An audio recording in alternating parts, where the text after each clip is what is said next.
Fighting Irish in the tunnel and about to come out on the field. And greeted by boos here in Chestnut Hill, Massachusetts, which you might expect. Good rivalry between these two Catholic universities, Boston College and Notre Dame.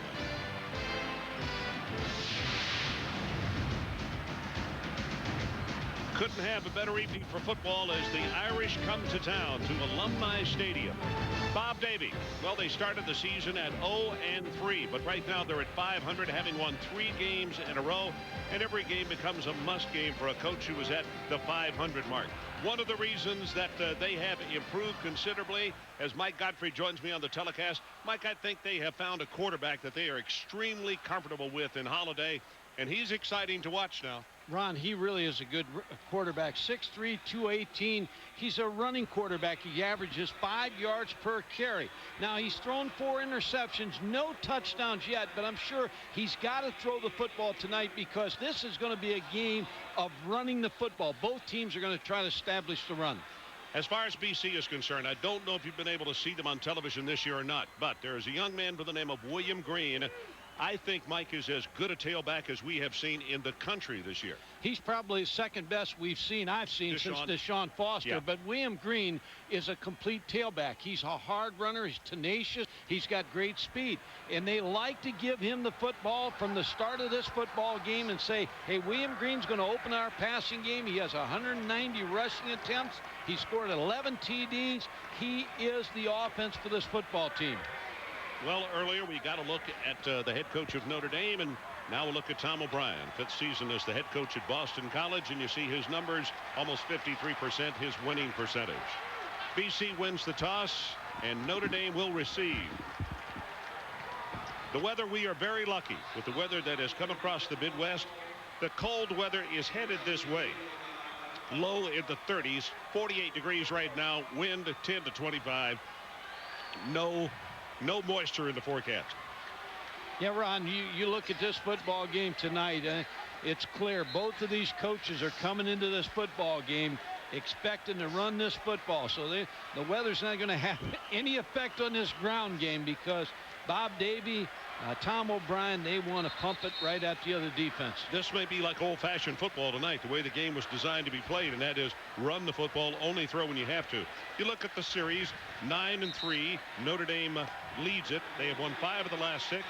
They're 1-2 at Alumni Stadium, and their wins here, well, 93, 94, and 1999.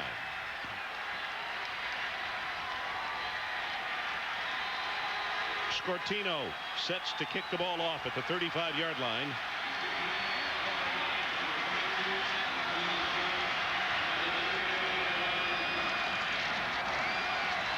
Julius Jones and Duff will be the 2 deep men for the Irish.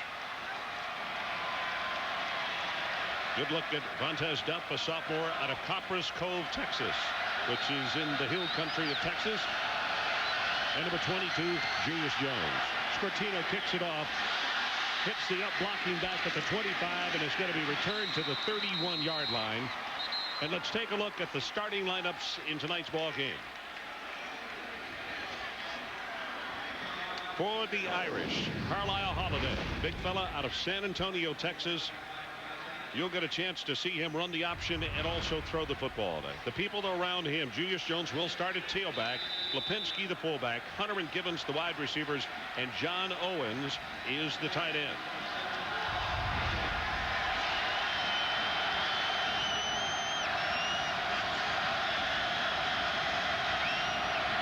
Option, Holiday, maybe one, and that's it. The offensive line for the Irish. Jordan Black at left tackle, Mahan, Fain, Milligan, and Kurt Ballers.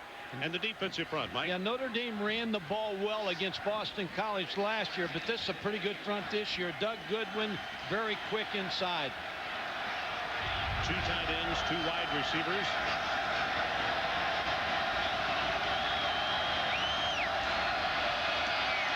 Holiday wants to throw. Got it out here in the flat, and it's complete. That's Gibbons. He will take it to the 37, maybe the 38-yard line. the linebackers starting for Boston College tonight. It'll be Bradley, Churchill, and Josh Ott. And how about the secondary, Mike? They're going to be important in run support. Lenny Walls is the best corner according to their defensive coordinator, Frank Spaziani. So it's third down, and the Irish need 4 yards to keep this drive alive. As you look into the eyes of Carlisle Holiday, his 4th start for the Fighting Irish of Notre Dame. Drills it, has it complete, and that's first down to Battle. Arnez Battle, a senior out of Shreveport, Louisiana, came to school as a quarterback and now is playing wide receiver. Adrian Karsten, let's check with you. Ron, Bob Davie now has put a lot of responsibility on the shoulders of this brand new quarterback he's got now, Carlisle Holiday, running the option in the style of Tony Rice. Tonight, some of that pressure and responsibility is there because of injuries to the tailbacks. Tony Fisher with the hamstring. Julius Jones, who has started the game with an ankle sprain. How much they play in the backfield, how much option they run depends on how productive they are, how much pain they can play with. Adrian, he's 2 of 2 for 14 yards as they go with another running play, and this is Jones again. And the junior out of Big Stone Gap, Virginia, is tackled by Josh Ott. Talk about the running back situation. Terrence Howard standing on the sideline. You expect to see him, Julius Jones, and then Tony Fisher. Tony Fisher. They don't know if he's going to play tonight. Talking to Bob Davie yesterday, said, you know, game time will decide. He's had a horrible time. Fisher has had a hamstring, and then he got a hand injury. It's been one thing after another.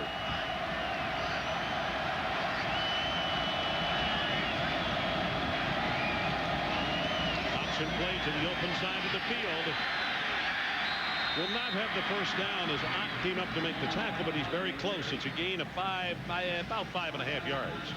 Ron, in talking to Frank Spaziani, the defensive coordinator, he told his defense, he talked to him continuously this week about tackling Holiday. He talked about he puts the football out there, so whack the football away, because he believes they can get some turnovers off the young quarterback. Look at Frank Spaziani on the sideline. Wishbone formation, 2 tight ends. It's Terrence Howard in motion. And it was movement, mayhem. You could see the left guard started to come up out of his stance. They were pulling him. So rather than a 3rd down and 1, it's going to be 3rd down and 6. Change the play call. Yeah, it really does change the play call. Dead ball. Ball start. Offense. But the first down they threw for, Carlisle Holiday threw a nice pass to Arnez Battle. It was a little option route where Arnez Battle just hooked to the outside. And it looks like that the young quarterback is very poised here early in the ball game. Mike, I asked him yesterday, I said, are you nervous? He said, well, I've had 3 starts. He's a veteran. He is a confident young man and carries himself extremely well. And you're right, he does not seem to be rattled real easily. And he's a threat off the draw. And you called it. He's going to run it. 50. 45, has the first down, and add a lot more. All the way down the sideline, knocked out of bounds, inside the 25-yard line. Lenny Walls finally knocked him out, but how's that for a little ad-lib? Yeah, Ron, if you're going to play a wide receiver, David Gibbons gets a good block for Holiday downfield. You know, wide receivers, they're used to catching the football, but Gibbons gets a real big block here. I don't think this is a draw call. I think it just happens. He scrambles.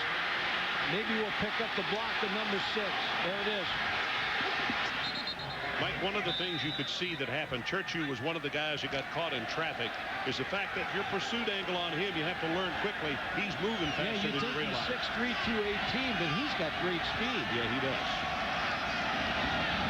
Averaging just over 5 yards per try.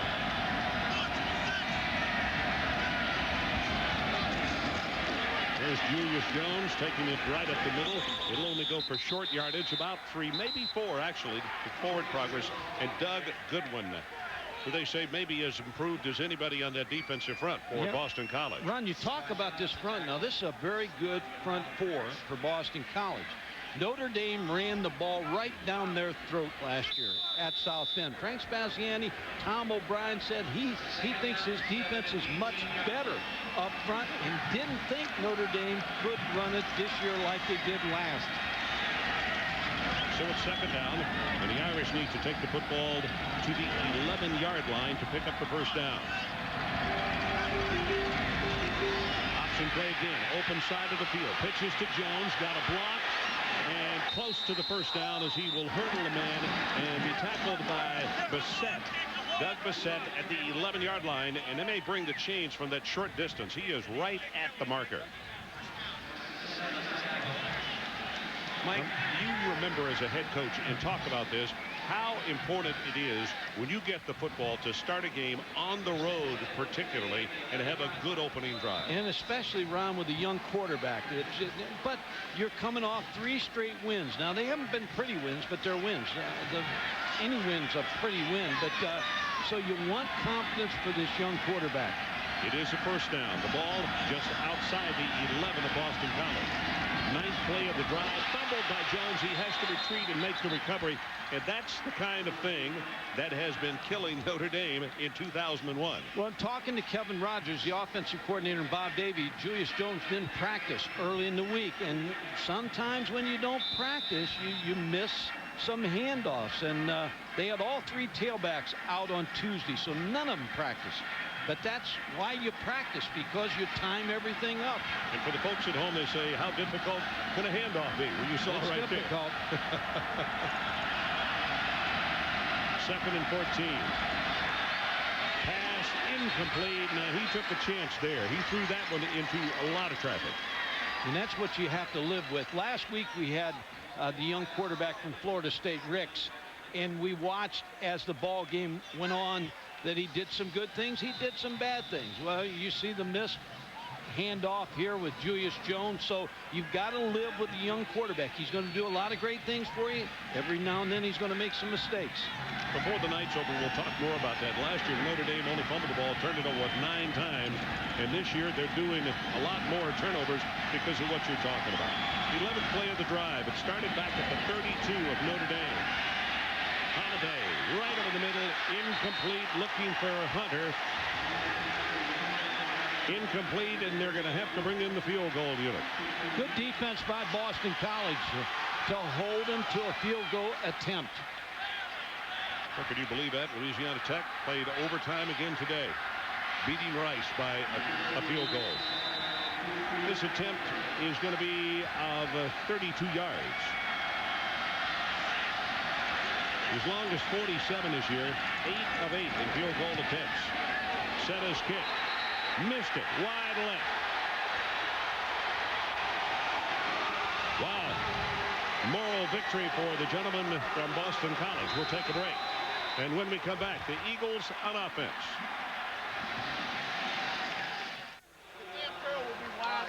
Notre Dame at 12 plays, 53 yards, 5 minutes and 35 seconds off the clock, and they come away with no points. So quite a moral victory for Boston College. Instead of missing the 32-yard field goal attempt.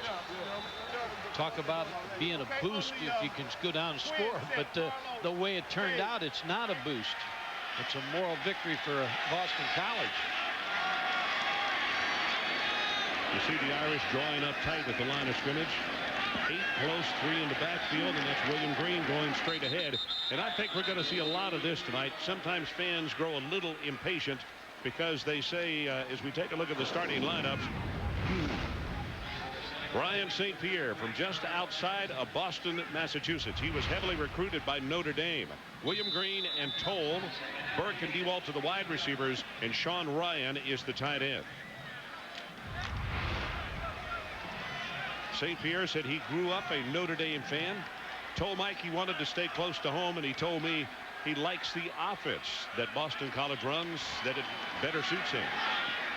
Swings this one out to Green, hit immediately. That is a great play by Shane Walton. Ball came loose, but the play is dead, and it looks as though every place that William Green goes tonight, he's a marked man. Offensive line for BC. Mark Colombo is the best out there at left tackle. Even the NFL scouts are talking about him. How about the defense? Well, Leo Bell, that right tackle, is going to have his hands full with Anthony Weaver, one of the better defensive linemen we'll see all year. Third down, Boston College. 11 for the first down.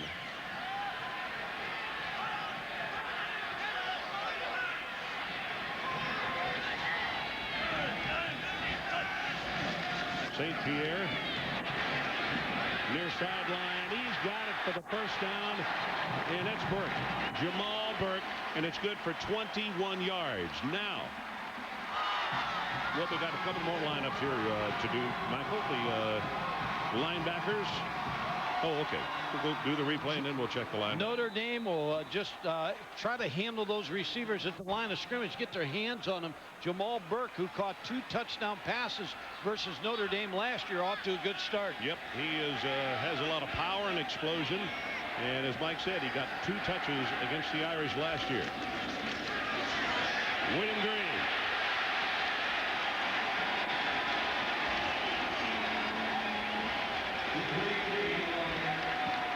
The linebackers for Notre Dame: Harrison, Watson, and Boyman. And Mike, talk about the secondary. How good are they? Same thing tonight. The corners are going to come up big here because they're going to be isolated. Shane Walton already made 1 good play here this evening. Well, this is not good news for BC, and we hope it is not serious, because the man I talked about as being the best of the offensive linemen is Mark Colombo, and he is the gentleman who is down at the 41-yard line, and they desperately need his services. Big guy out of Bridgewater, Massachusetts, and as some of the scouts say, the thing they like about him is temperament. He's almost nasty for an offensive lineman. And Ron, he's 6'8", and he has long reach, which you like in pass protection. And a lot of people think he'll be a low first-round pick. I see he's a big guy, and we'll keep an eye. They'll get him back in the ballgame as quickly as possible. Dan Murphy, a junior out of Dedham, Massachusetts, 6'6", 279, will come in replacing Colombo. Trainer Rodney Brown helping the big fellow off the field. Over those linemen, you need 2 or 3 people to help him off. And on that last play, William Green ran right behind Colombo. So Dan Murphy comes into the fray. Might not have thought he was going to see action this early, but it's upon him right now. No score if you just joined us. 7:21 to play in this opening quarter. 2 football teams trying to establish the run.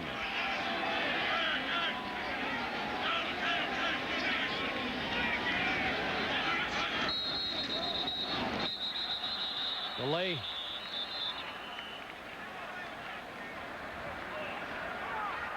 Prior to the snap, dead ball, delay game, offense, 5-yard penalty. Just a little movement No first down by Notre Dame's defensive line. That's what I was going to ask you. Yeah, really kind of set Brian St. Pierre back a little bit.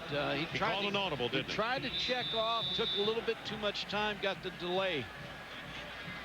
Very subtle on the part of Notre Dame, but right at the last moment, you could see the move. Greg Madison, the veteran defensive coordinator.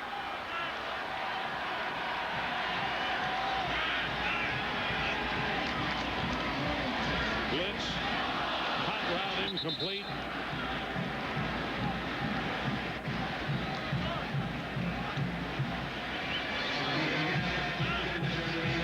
So it's going to be a 3rd down and 15.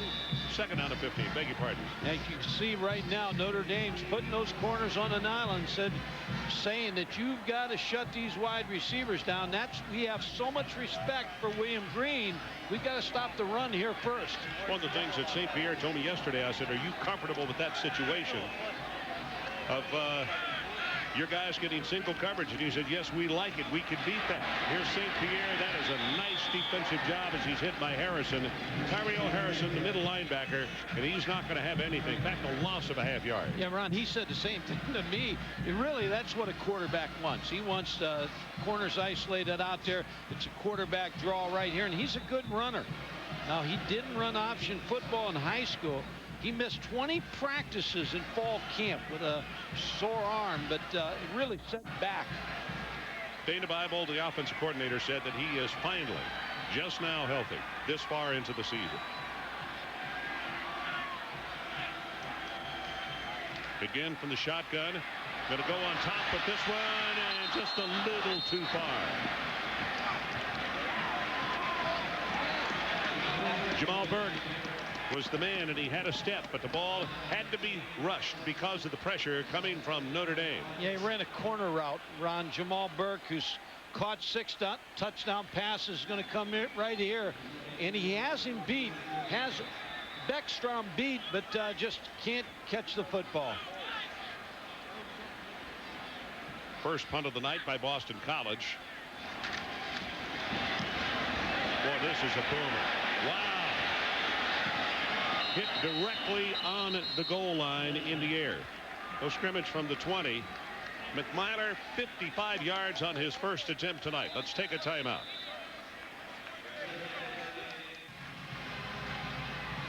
Welcome back to Chestnut Hill. Some of Mike Gottfried's tickets there tonight.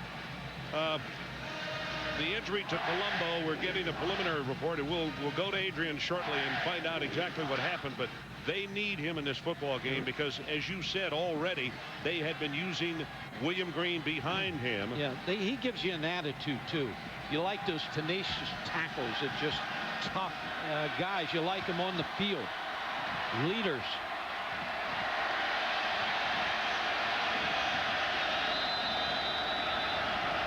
Jason Murray comes in at fullback to join Julius Jones, number 22.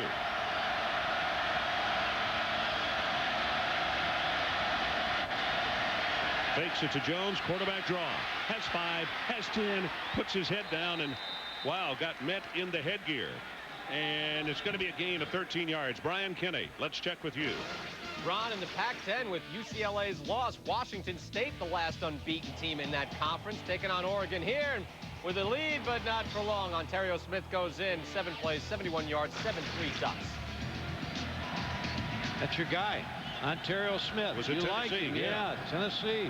Little running back. He's meant a lot to Oregon's offense this year. Pitch back to Jones. Hit at the line of scrimmage. It's 45 Ott. And he'll fall forward for a couple of yards, and that's about it. The old-time football coaches would like this game now because it's pad on pad. You got to be tough to play in this football game because it's where you're trying to get field position all the time.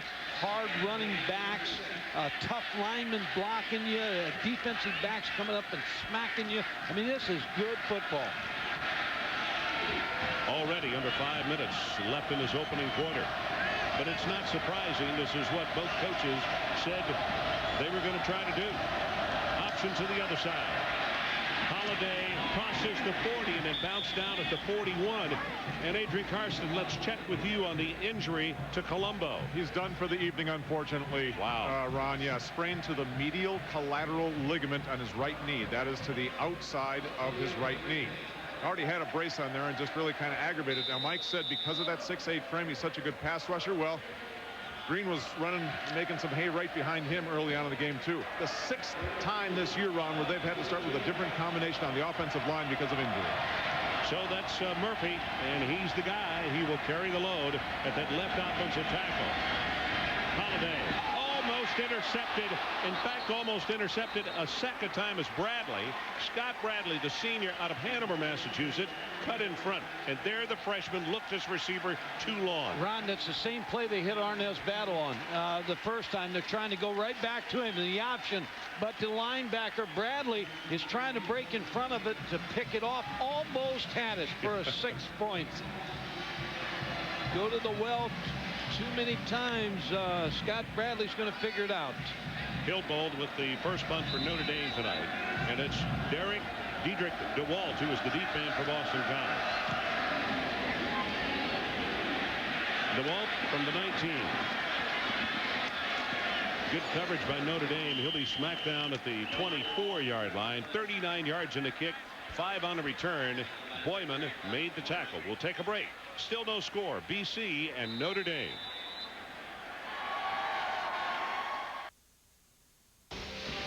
ESPN's presentation of primetime college football is brought to you by Universal Pictures K-Pax. This fall, celebrate the possibilities. Kevin Spacey and Jeff Bridges. K-Pax in theaters October 26th. And by Bud Light, for the great taste that won't fill you up and never lets you down. Make it a Bud Light. Gasson Hall, one of the many, many beautiful buildings here on the campus at BC. Mike, rushing yards, and what do you make from this? Yeah. Notre Dame 66, BC 13. Yeah, both teams trying to run the ball. Boston College got behind the sticks there a couple times, so Brian St. Pierre threw the ball a couple more times. Both teams trying to establish something inside. So the Eagles get the ball at the 24-yard line. Short drop, St. Pierre. Ball is tipped, and it is intercepted by Notre Dame, and it's Irons. Grant Irons, the senior out of the Woodlands, Texas, actually is a starter. He alternates with both defensive ends. And you heard me say all the time, now watch here the tackle. You got to knock him down. And now Colombo goes out of the ball game. Irons, it's a soft block by Dan Murphy. Mark Colombo's out. Murphy's in. Grant Irons intercepts the ball. Big mistake here for Boston College. No question. You got to take him down. Got to get his hands down. That's not the quarterback's fault. You chop him, and he's not there. He did not, as Mike said, chop him properly. Holiday gonna put it in his own hands, and he'll have 5 yards on the carry. But this is what has got to drive the defensive coordinator for Boston College, Frank Spaziani, absolutely wild, because it doesn't matter what you set up. This is ability, just beating somebody who can't get to the man. Yeah, and you give position now to Notre Dame's offense. Again, they're back down here. But Brian St. Pierre, I don't blame it on him. Now the young tackle is going to learn. You've got to drive into the defensive end, get his hands down.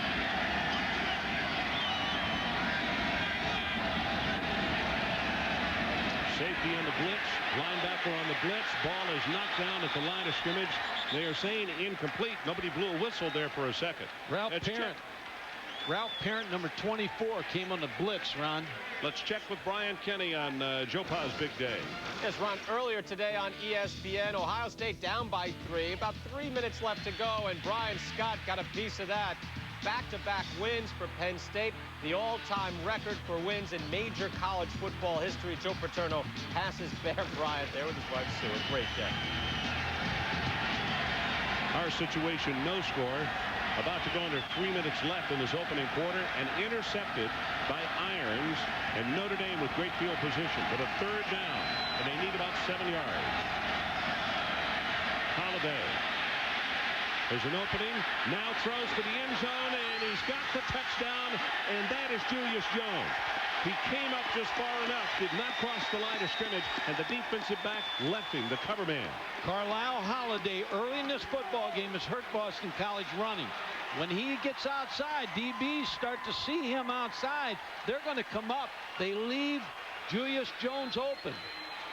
Carlisle Holiday, now he's a threat to run, so they figure he's going to run. So everybody comes up, leaves Julius Jones wide open.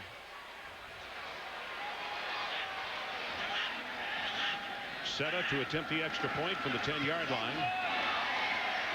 Knocks it home, and Notre Dame goes on the scoreboard first. 2:56 remaining, opening quarter. It's the Irish 7-0.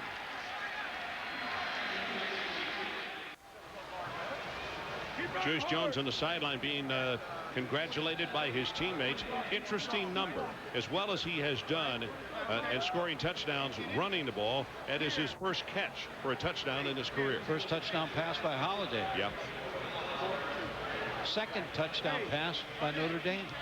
So that you see how they've emphasized the run early in the season. The numbers on Holiday: 3 of 7, 35 yards, and 1 touchdown. Camilla and Burke, the 2 deep men for the Eagles. And it's going to be Burke. And Burke will be knocked down at the 21-yard line. Julius Jones is lined up right here. Now here's Walls up here, the defensive back. Now he's going to pick up Julius Jones, but because Carlisle Holiday has run the ball all of a sudden, he stops just for a second there, long enough for Carlisle Holiday to get that ball into Julius Jones for the touchdown. But that's the running threat of Holiday. That split second is what made the difference. He turned his head and then tried to get back, and the safety simply couldn't get over in time. Here's Green, wiggling his way. 5 yards, 6 and 7. Grant Irons making the tackle. Green got up very slowly, like he might have injured his shoulder. It's interesting. Dana Bible, the offensive coordinator, told me about Green. He says he doesn't say a word about carries, but he said he's got this look that'll kill. And he says, I want the football. That look is, give me the football. Let me help you win this game. Again, Boston College comes out with 2 tight ends. They give it to Green, tagged hard at the line of scrimmage by Anthony Weaver, and it'll be a very short game. Brian Kenny. Ron, in the SEC, South Carolina with a chance to take a lead, 3rd and goal. They'd give it to Andrew Pinnock, but the Vols are there. Stuffed them on the 3rd and goal. They'd settle for a field goal, so it's now 10-10. 4th quarter, a lot of time left in that one, Ron. Yeah, a lot of toing and throwing in that one. Situation here, 7-0 Irish. 3rd down. You can see they need to take it to the 30-yard line to keep this drive going. It's Reed in motion. Straight ahead is Green, and he's off. Say goodbye.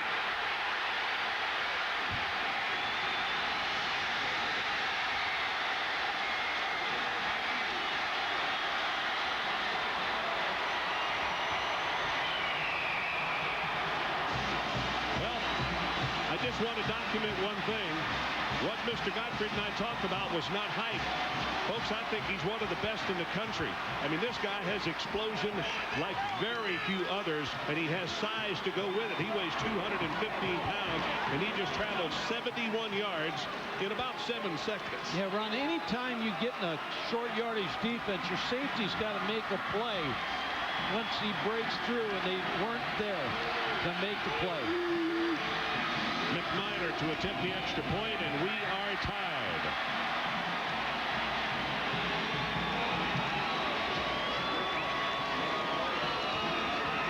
Here's a safety right here, Donald Dykes. Now watch as he goes through here. He stretches it out. He takes a poor angle to make that tackle. Once Green is through the line of scrimmage, you can hear the blocking.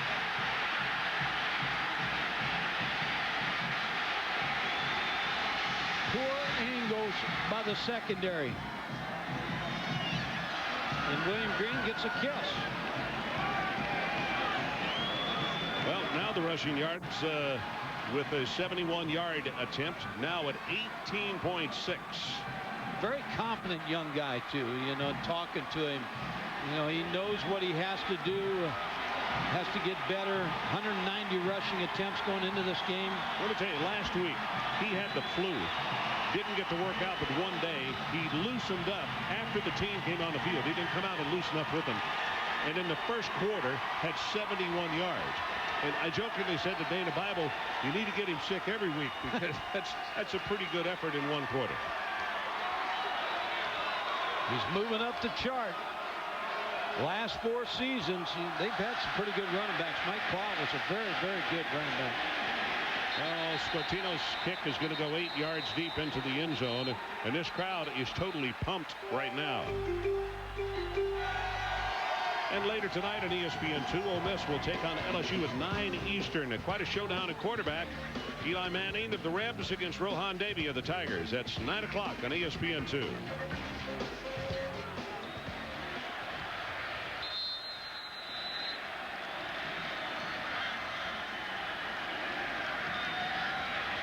Green on the sidelines.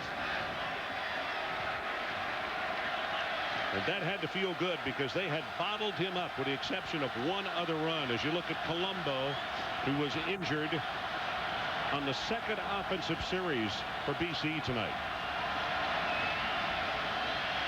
Jones hit at the line of scrimmage, just not much there. But the Irish will just keep on doing that and doing it, then all of a sudden he will not put it in his stomach, go with either the option or pull back and throw, hoping that they can catch somebody napping. When we talked to Kevin Rogers, he said the perfect night for us is if we can get 250 in rushing and another 100, 150 in passing yardage. But we've got to establish the run. They have run the football, but it's been draws and broken plays. Holiday in 2nd down and 8. Just a short pass to Gibbons. And close to the first down. I don't think he got it, though. From where the line judge is coming at it to 29. He was tackled by Bradley. when you have a quarterback like Holiday, it reminds me of Tony Rice. I was coaching at Pittsburgh, and we were playing Notre Dame. We were ahead 26-0. Terry Andrzejak was the quarterback. We broke his leg or his collarbone, one of them, just before halftime. Tony Rice came in the game. The game ended up 20-26. So I saw firsthand and knew what Tony Rice was going to do at Notre Dame. This is the same kind of player. Holiday 4 of 8 for 42 yards. Jones, behind some very good blocking, will pick up the first down out to the 33. He was tackled by Bullman. And that is the end of the first quarter. So we will take a break. The stars so far, Holiday and that man right there, William Green. Notre Dame 7 and it's Boston College 7.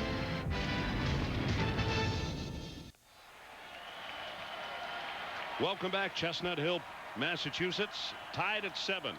Awfully good at first quarter. Kind of old-fashioned there with all the running. You like to see the crisp blocking and good defensive play first quarter. Holiday with first down, gives it to Jones, bounces it outside, and is going to be hit by Parent. And the game track shows this is what happened in the opening quarter. As far as Notre Dame is concerned, it was a Holiday. Here he's running. And here he is passing. Touchdown to Jones. And on the other side of the ball, William Green, 71 yards. He is off and running for Boston College tonight. And the reason that we are tied at 7.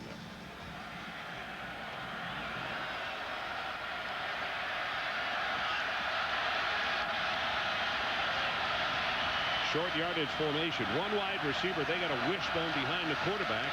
And the handoff on a running play goes to Howard, and he is very close to the first down. Mike, it's interesting. We said coming in that both coaches made no bones about it. It's like, here, look at my game plan. I'm going to run the football. And so far, they have run it well enough that the passing game has been pretty good. You know, I think what's going to happen, Ron, both teams, somebody's going to win this game throwing the football, because the running game is going to keep going, and it's going to get you 5, 10. Green broke away for the long run, but I think eventually you got to throw the football to win this game, get a big play in the throwing game. Notre Dame 4 of 6 in third down conversions. You see the push at the line of scrimmage, and that's Grant. Ryan Grant will have the first down. Brian Kenny, let's check with you again. Ron, Colorado trying to recapture the dominance after getting clocked by Texas, but here against Oklahoma State, Bobby Pesavento going back. He's into the injured Craig Oaks. That ball's picked off. Dwayne Levels, defensive player's dream, all the way back in. Interception return for the touchdown. 16-7 Cowboys in the second quarter. Wow. Be a major upset. The fullback that is offset is Murray. Terrence Howard is the tailback for the Irish. And the option, couldn't pitch it, lost it on the ground, still loose, and it's recovered by Howard. And that's exactly what Mike was talking about, that Bob had told us yesterday about the turnovers and a green quarterback. Took it too far, Ron, and he has to make a decision before that. Scott Bradley's right on top of him as he tried to pitch the ball to Howard. And that's what happens sometimes to an option quarterback. Gets too close. On the numbers, turnovers lost in 2000. You see a +14 this year, a -3. He almost pitched that thing right into the hands of the linebacker. Well, when you play a young quarterback, I know they played 3 quarterbacks last year, but play a young quarterback and you run the option. Holiday zings this one. Receiver had fallen down. The Notre Dame crowd wanted pass interference. They thought Hunter was hit early. And Adrian Carson, let's check with you down on the sideline. As Carlisle Holiday came in for this offensive series, he was reminded by Bob Davie himself, make sure you protect that ball. Keep the ball closer to your body. Don't telegraph where we're going to run the ball. Do a better job of keeping it close to your body before you make your decision. They were fortunate enough to keep that fumble. Yeah, ball slipped out of his hand there, Ron. He got some moisture on it or something. Just slipped out of his hand as he was pitching it. Third down, they need to take it down to the 44-yard line to keep this thing going. Deep over the middle, should have been caught, and it was intercepted. In and out of the hands of Hunter and picked off by Boston College. And that's number 24, Parent. You look sometime it breaks, but that should have been a completion close to a first down. Javen Hunter couldn't hold on, Stud. Instead, it's going the other way. Ralph Perrin again with another big play in this ball game. Kind of fell into his hands, but Boston College in business. Yeah, he was close to picking up the first down, maybe about a yard short. See if the Eagles can come up with something. We're tied at 7, early going second quarter. Green. Power almost broke it again. I mean, the man that finally tripped him was Anthony Weaver. It's going to be a gain of 12 yards, and you can see why every time he gets the ball, the student section is standing up. Yeah, just like the last drive, Ron, they gave him the ball and just keep feeding him football. Today was the Breeders' Cup, and a lot of horses were ridden. Well, this is a great horse right here. You just got to ride him. They make a tackle, and then all of a sudden, bang, you're in the secondary with good speed to quick score a touchdown. So Boston College moves the chains to the 39, right up the middle. It's Green, and he came within an inch of breaking it again. Glenn Earl makes the tackle. It is a gain of 10. They were hoping he could get 150 tonight. He's going to have 150 in the first half at this rate. Well, they felt like if he gets to 150, then they win the football game. And William Green is off and running, and we talked about Dan Murphy's mistake, but Dan Murphy had a very good block on that play. How about that score? Navy over Toledo for Toledo's homecoming. Navy struggling this year. Toledo was ranked in the top 25. Lost last week. And a lot of coaches get chapped when you're made as the homecoming team. Yeah.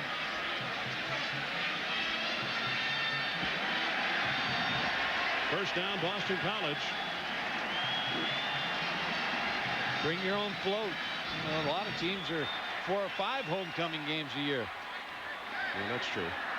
Won't get into those names, but that is quite true. 12:23 left to play in this opening half.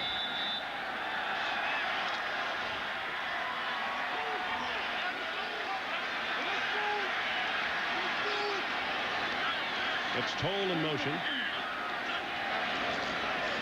Green to the left side. Still driving. He'll have the first down at the 18-yard line. Brian Kenny, let's check with you again. Round in the SEC, Tennessee and South Carolina tied up 10 apiece, but a long drive, 12 plays, 72 yards. Travis Stevens is in. He's got 119 yards rushing right now. Less than 6 minutes to go in that game, Ron. Situation here, they move the chains again. 5 of Green's 8 rushes are 10 yards or better. They give it to him again, right at the middle, dragging a tackler with him inside the 15 to the 14. That's Boyman who made the stop on him. Yeah, and just watching Notre Dame on that last play, not this play, and you see the chart here. In between the guards is where he's getting most of his runs inside. But Courtney Watson, the linebacker, number 33, 2 plays ago, tried to tackle the football and pull the football out. But William Green has such great leg strength that he just is so strong in the arms. It's very difficult to pull the football away from him. Play action to him. Gonna have to run for it. St. Pierre tackled as he headed out of bounds at the 11 by Anthony Weaver. And that was a coverage tackle because they sent 2 men out on the pattern, and Notre Dame did a good job of coverage on both. Well, all of a sudden, if you're Notre Dame, you get William Green. All of a sudden, Brian St. Pierre thinks, you know what, I'm going to sneak out here to the right here, and I'm going to make something happen. That's what happens. All of a sudden, your defensive ends are pinching in to try to tackle Green, and the quarterback gets outside and picks up 7 yards. 2 of 3 on third down conversions. They need to take it just inside the 9 of the Irish. Tied at 7. Pump once, fade route, corner in the end zone, too far. Looking for Burke. That was thrown well. Jamal Burke just couldn't get off of Duff's coverage, Vontez Duff. But the ball was thrown very well by Brian St. Pierre. They faked the slant and threw the fade. Mike, is that one of those situations where Dana Bible right now is saying to myself, I wish I'd just continued to run the football? Well, I think he had to play. The play was open. It just, for some reason. Actually, I'm talking about the play before. Yeah, no, the play before, yes. 29-yard attempt by McMiler, Jr. out of Dallas, Texas. Oh, he yanked that one. Wide left, no good. So both place kickers have missed from within easy range in this ball game tonight. We'll take a break. Still tied at 7, BC and Notre Dame. Big Mark Colombo on the bench talking to William Green. Mark is done for the night. You can see that bandaged right knee. He has injured the ligament there. Will not play anymore this evening. 1st and 10, Notre Dame. This is Jones. Going to be knocked down for a loss. And you saw the wide receiver coming around. We'll see that play later as they will fake to that tailback and give it to the wide out. Just get the feeling that Notre Dame needs a big play. They need it, and they've got to probably get it on the option or long pass play because, you know, Boston College right now is tightened up on them. Their runs are 3, 4, 3, and so they need a big play. Lipinski comes back in at fullback for the Irish. Take it to him, and here comes Holiday. 3 yards, maybe 4, and that was Guthrie who hit him first and slowed him down. Bolden wound up finishing off the tackle. Sean Guthrie, 8 tackles for losses this year, 6 sacks. Frank Spanziani can't say enough about this front 4, led by Sean Guthrie and Goodwin. So the Irish with a 3rd down at about 6.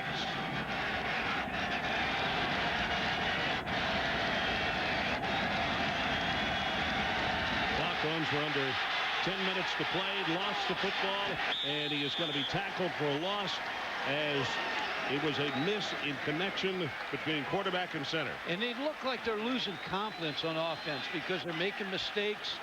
Ball snapped real low to Carlisle Holiday, and he's very fortunate to get this football. Yeah, it's a wonder it wasn't kicked away from him. 2nd punt of the night coming as Hilbold comes in, junior out of Centerville, Virginia. DeWalt is the deep man. This is a driving spiral here. DeWalt from the 35, 45, and he'll be stopped at the 48. 42 on the kick and 14 on the return. Well, tomorrow morning on ESPN, Week 7 of Sunday NFL Countdown, Chris Berman and the gang with why the Bills kept Rob Johnson over Doug Flutie. And the story of a man named Bradley. Quarterback Tom Brady, should say. Quarterback with the name of Tom Brady of the Patriots. And the side of Terrell Owens, you don't know. 11 a.m. on ESPN. Think Doug Flutie's waiting for that football game tomorrow? And, of course, a big star here at Boston College. It's hard to say. You think he's watching this one tonight? Oh, I'm sure. Looking for his jersey over there on the wall. Green met head up this time by number 50, Hilliard, continuing to drive. Now let's see where they're going to give him progress. They'll give him progress almost to the 45-yard line. So it's a gain, again, of almost 6 yards.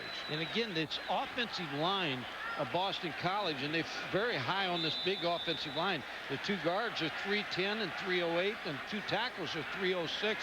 So you've got big guys leaning on big guys on defense, and then William Green is trying to find a way to break tackles. He's already got 135 yards in this football game.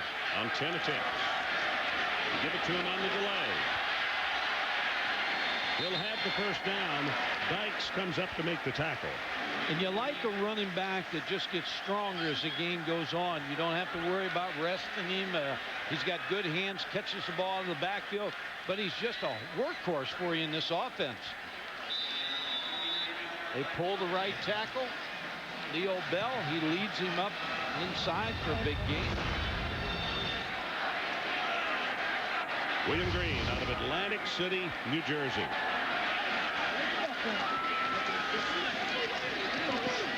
Green this time for 3. And they'll just keep doing it. It may get monotonous after a time, but quite frankly, He was sitting down to do an interview with Adrian yesterday and had a chance to visit with him. And I asked him if he had set a goal for this game or for other games. And he said, you know, I got to be team, and I want to win. I don't care what I get personally. But I looked at him and I said, but you'd like to get at least 150 against Notre Dame. And he just got a big grin on his face. He doesn't say much, but his actions speak loud. One-on-one coverage down at the 5-yard line. It is intercepted by Duff.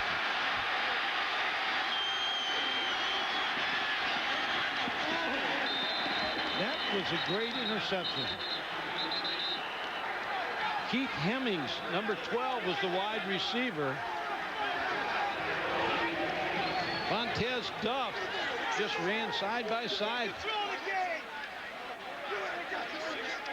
Brian St. Pierre going to try to hit number 12, Hemmings, with the ball thrown inside, and then Duff turns into a running back. Almost could have been pass interference on Boston College. Bob Davies, you could see at the end of that play, was very upset, but I couldn't see what happened across the way that might have been, he thought should have been pass interference, but he's got the football. So a big drive stopped by Notre Dame, and here they go with Jones going the other way out over the 35. Great second effort, and he's going to have a first down. That's a gain of 11 yards on that play. Sheen makes the tackle. Well, it's a great football game to watch.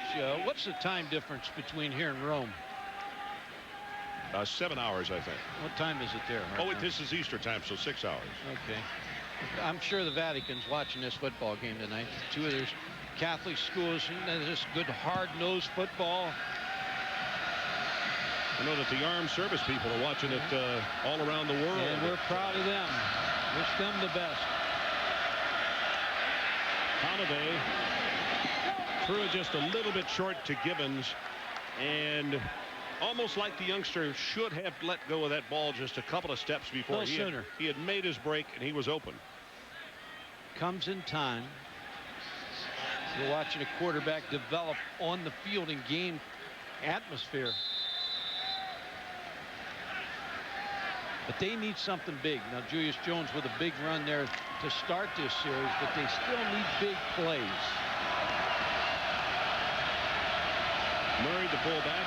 Julius Jones, the tailback. Blitz off the corner by Bradley. Pressure gets by, and then he's going to be hit after a gain of a couple. And Garay, Antonio Garay, a senior out of Rahway, New Jersey, on the stop. And if he gets in a bear hug with you, folks, it's over. He is a wrestler, and he's a two-time All-American wrestler. 6'4", 290 pounds. Yeah, last year he advanced the NCAA quarterfinals. And one thing you learn about wrestling, you learn leverage, and you know how to play pad under pad.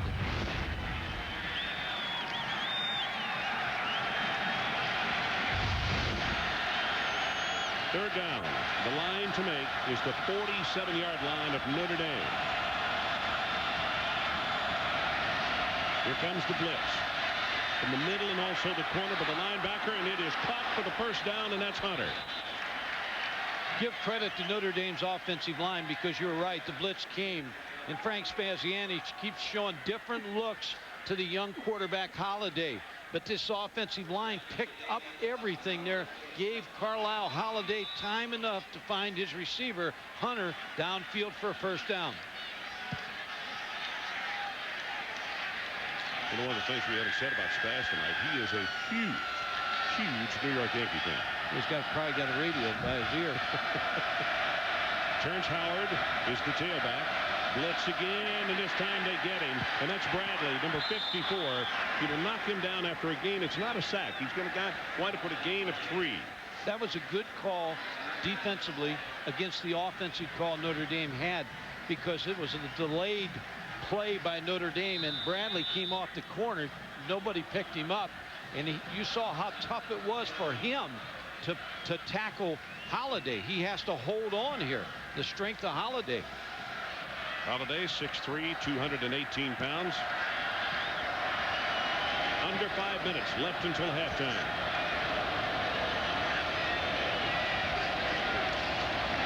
They pull the guard.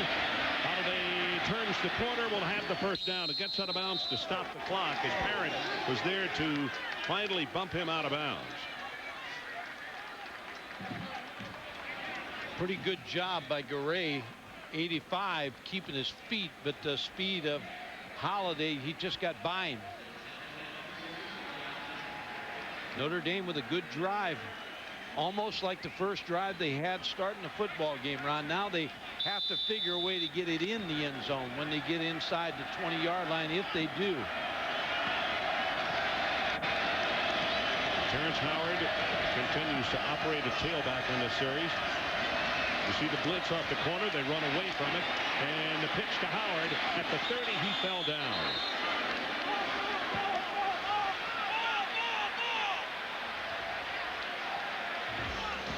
Coming up at the top of the hour, Ole Miss takes on LSU over on ESPN2. Manning, well, 14 touchdowns and only 1 interception this year. That's Eli, of course, tonight, 9 o'clock on ESPN2. Ron, you talk about Terrence Howard. He fumbled on the first offensive play of the year against Nebraska.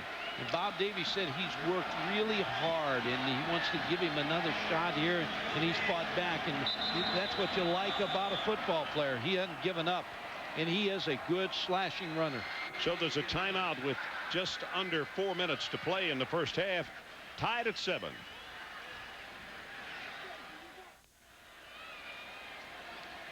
So welcome back to Chestnut Hill. Tied at 7, 8th play of the drive, and this drive started back at the 26-yard line for Notre Dame. The interception set this whole thing up. And at that time, BC was driving as though they were going to push it in the end zone.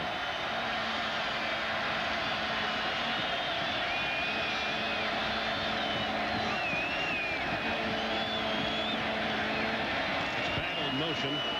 But they give it to Howard, and Howard close to the first down, but from where they're running in to spot the football, it's going to be a 3rd down and less than a yard to get it. Tackled by Guthrie. Terrence Howard, we're talking about him. He had an 85-yard run against West Virginia last year, so he has speed to take it to distance. Good look at Terrence. He is 6'1", 195 out of Willingboro, New Jersey.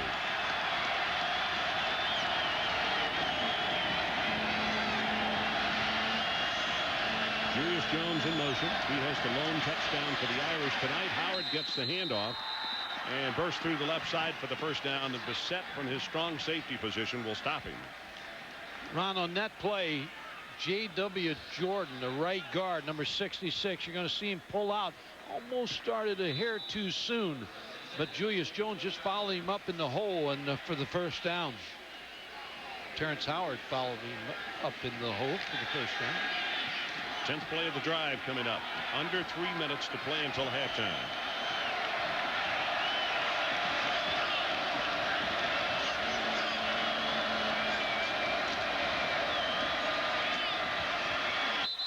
Very short yardage on this one. And Brian Kenny, let's check in with you again. Ron, crunch time, South Carolina and Tennessee. Lou Holtz down 17-10, minute and change. 4th and 5. Phil Petty, incomplete. Ball jarred loose. Tennessee has the football back, just running the clock down. It's almost over now. Well, that's a difficult place to play, and a 1-touchdown ball game of driving at the end. It shows just how close it was. Tennessee needed that open date after the Georgia loss to get all their injured guys back. No question. Play action, looking at the far corner, and it is knocked down and almost intercepted. And folks, that is Sheehan, who made an absolutely beautiful play. A redshirt freshman out of Medfield, Massachusetts, and for a moment it looked as though he was not fooled on the play, Mike. No, Ron, he played this as well as you can play it, because pretty good ball handling by Holiday, number 7. You can see the linebackers get lost a little bit. Boy, that just covered well. Yep. And as I said, a redshirt freshman. He is not the starter over there, so it's 3rd down. Notre Dame needs to take it to the 14-yard line of BC to keep this drive going.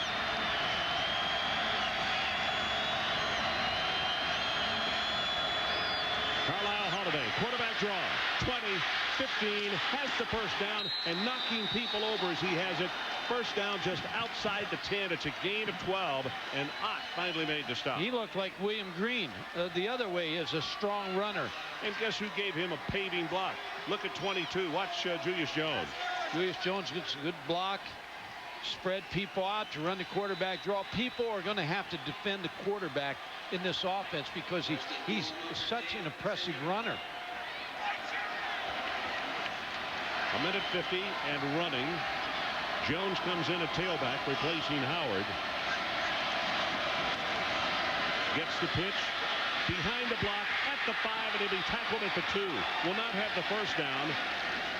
J.W. Jordan, number 66, with an outstanding block on the play. Doug Bousset saved a touchdown with a good ankle tackle from his safety position on Julius Jones. Julius Jones showed pretty good speed, cutting ability, speed up the inside.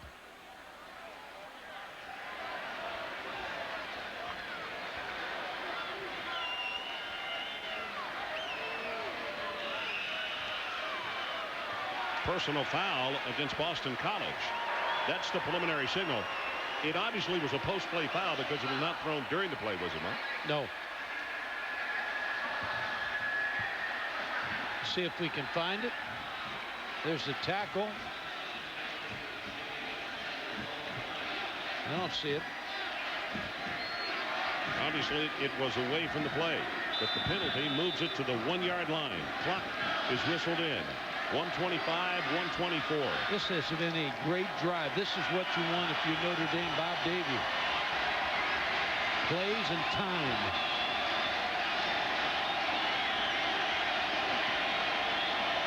That's Jones in motion.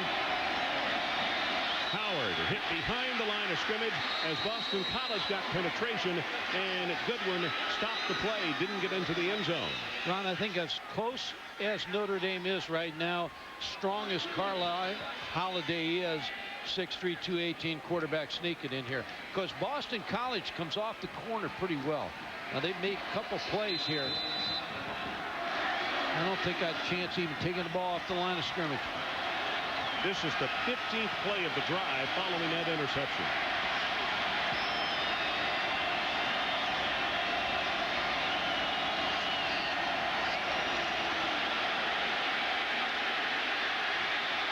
Well, now the penalty.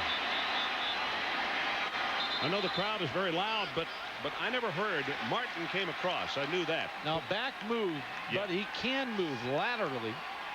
Terrence Howard moved. And Brian Kenny, let's check with you one more time. Ron, coming up, Saturn halftime report. Joe Paterno, of course, makes history. The Cornhuskers and Sooners settle #1 and 4 of the top 8. This is in the BCS, losing today in college football. Rodney Gilmore will join me at the half. Ron. So the BCS will become even more confusing. That's Notre Dame, the penalty. You got to take it. Legal motion on the offense. 5-yard penalty. Still second down.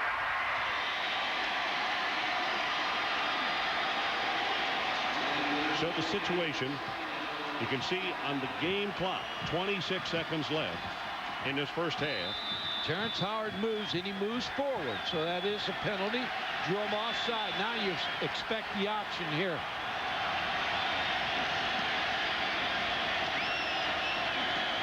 Little boot. Covered in the end zone, but not that man. Owens for the touchdown. Late flag too, Ron.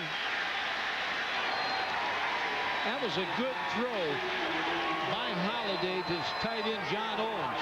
Good call by Bob Davie.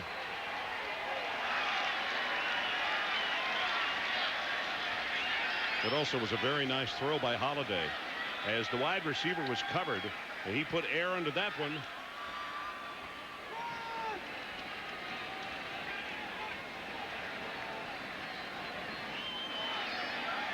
Another personal foul called against Boston College. The close receiver was the other tight end, who's Godson.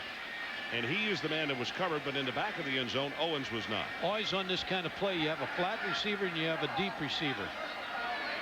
Holiday waited till John Owens cleared the backer. to throw the pass. I think they threw the penalty on this late hit. Play is dead right there. And then it was Bissett who came in, and Bissett may have been reacting because he got beat on the play or missed his responsibility. A little frustrated. 7 to the extra point attempt. Knocks it home, and with 9 seconds left until halftime, it is a 15-play drive covering 74 yards, 6 minutes and 56 seconds off the clock. And you have to put an asterisk by that because of the interception that was picked off and returned by Duff. The touchdown, and we'll take a break. ESPN's presentation of primetime college football is brought to you by Red Zone from Old Spice. Intense protection for intense people.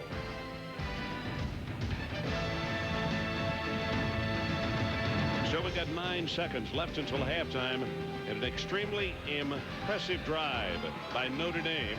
15 plays, 74 yards, almost 7 minutes off the clock. Holiday, 32 yards of total offense. Owens with the 5-yard catch for the touchdown. And as we mentioned as we went to break, it was Montez Duff, the sophomore out of Coppersville, Texas, with the interception, and a great one as you described it.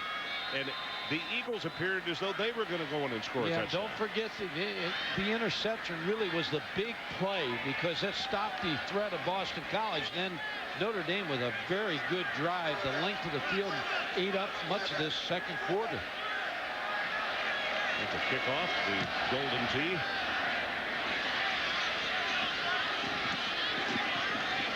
And that's Burke. Burke taken down just shy of the 30-yard line by Duff, who had the interception. And the clock shows 3 seconds. And we will have an intermission of what has been a very interesting and fun first half of two teams trying to run the football and doing a pretty good job of it. Haven't seen many passes, but seen a touchdown pass by Notre Dame. And 2 actually, because Jones caught the other one. That's right. And you expect that Boston College, when they come out, they're going to run the same game plan, but Brian St. Pierre, you figure him to throw a little bit more. St. Pierre to Green. And with that, a gain of about 10 yards. Abram Elam making the tackle. Very nice first half for the redshirt freshman. 6 of 14, 61 yards, 2 touchdowns, 1 pick, and he rushed for 82 yards. So as we head to the locker room, it is Notre Dame on top, 14-7. And let's go to Brian Kenny. Brian? Ron, thank you very much. Saturn halftime report. Rodney Gilmore with me here. Watch a little Pac-10 football in the last of the unbeaten teams in the Pac-10 as it stands right now, Rodney.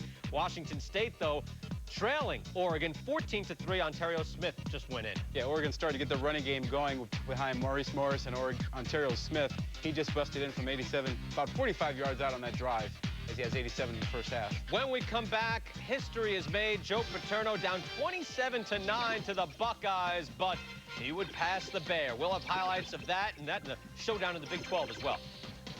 Back here in Sports Center in-game, the Saturn halftime report. Last week, Joe Paterno with an improbable last-minute win over Northwestern put him in line to pass Bear Bryant, but today he would be going up against a team that had manhandled Northwestern. Jim Tressel there in Ohio State. This one at Happy Valley. And here, Zach Mills. Rodney, huge in this game with them down 27-9. Yeah, he came in off the bench, replacing Matt Seneca, did a nice job and brought some big playability to the Penn State offense. That's a 69-yard touchdown run. Again, it was 27-9. It looked bad. Here, bad snap. Mills gets the ball. Not done yet. Throws this. R.J. Luke, he's got it, and he's got a first down. This is one of those plays that you started to think, hey, this could happen. Hey, you see the pity-pat tackling by Ohio State on the sideline there?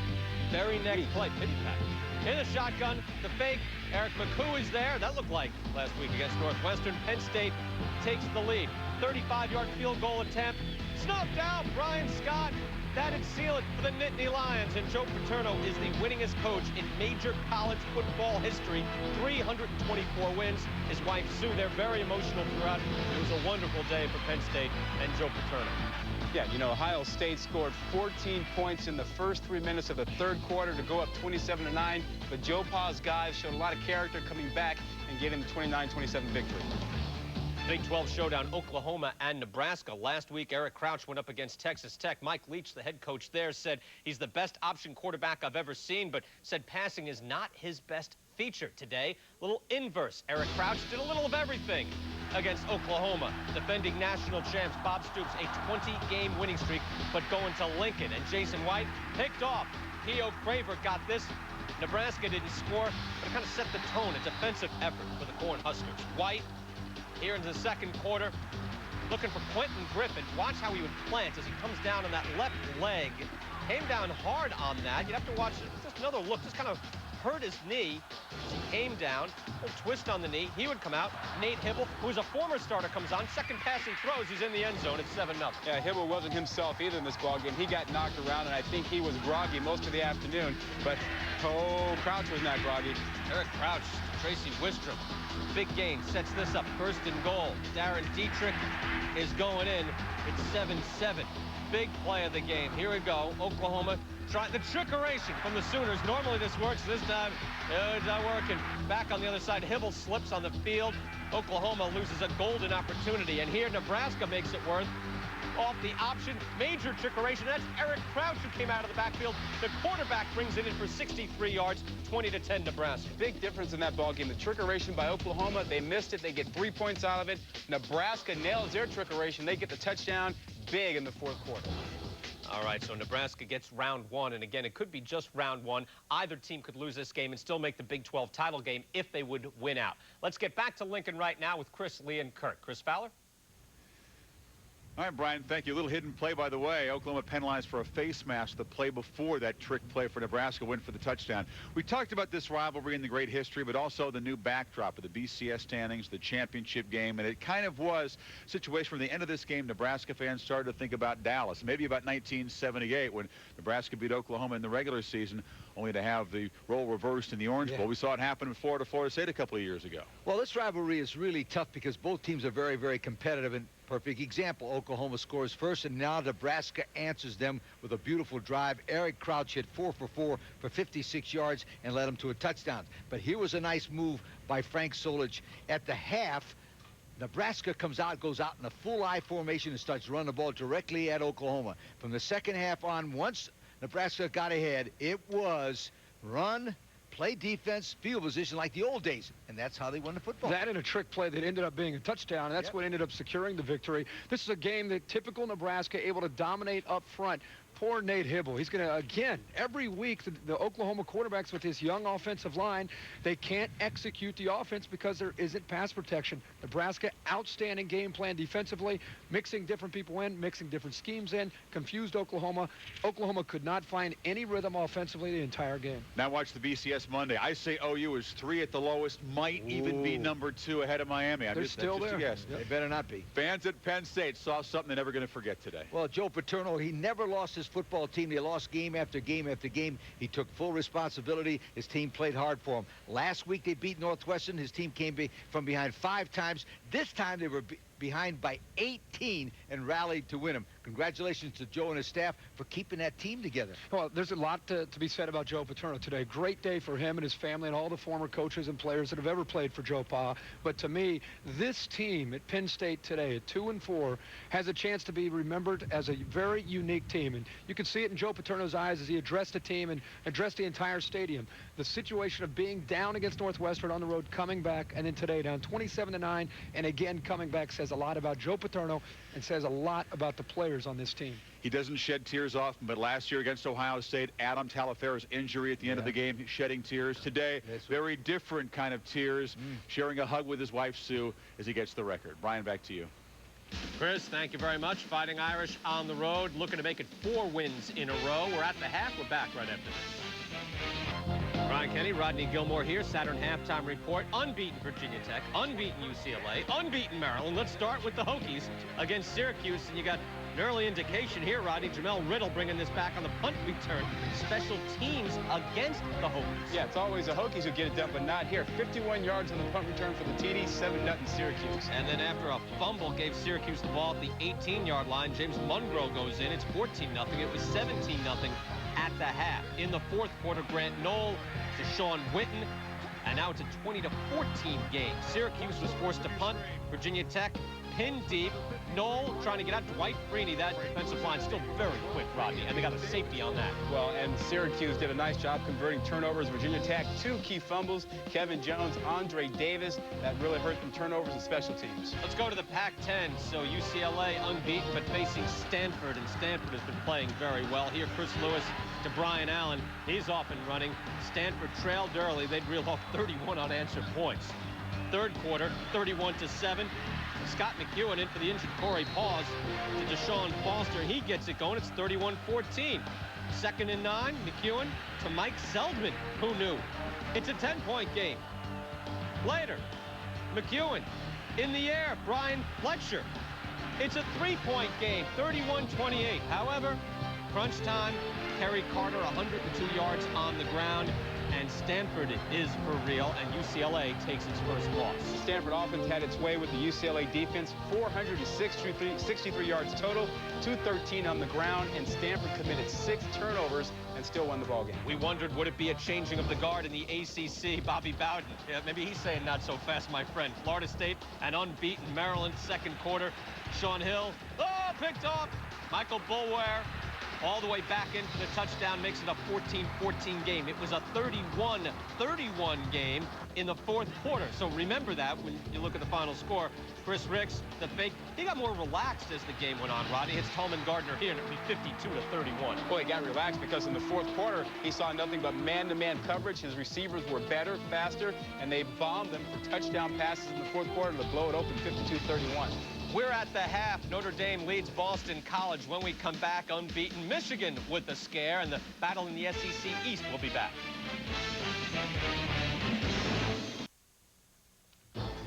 Saturn Halftime Report, Brian Kenny, Rodney Gilmore. Start off with Michigan, unbeaten in the Big Ten. Major scare here, but look at this. Marquise Walker brings that down. You won't see a better catch. They were tested, Rodney, in this game. 32-26, Michigan gets it, but Iowa, we thought, almost had this game. Yeah, but big plays like that got Michigan back in the ball game when they were down early, and that catch is one of the best you'll ever see. 4 teams in the SEC East coming in with 1 loss at the start of the day. UGA against the mighty Gators. First quarter, it's 3-3.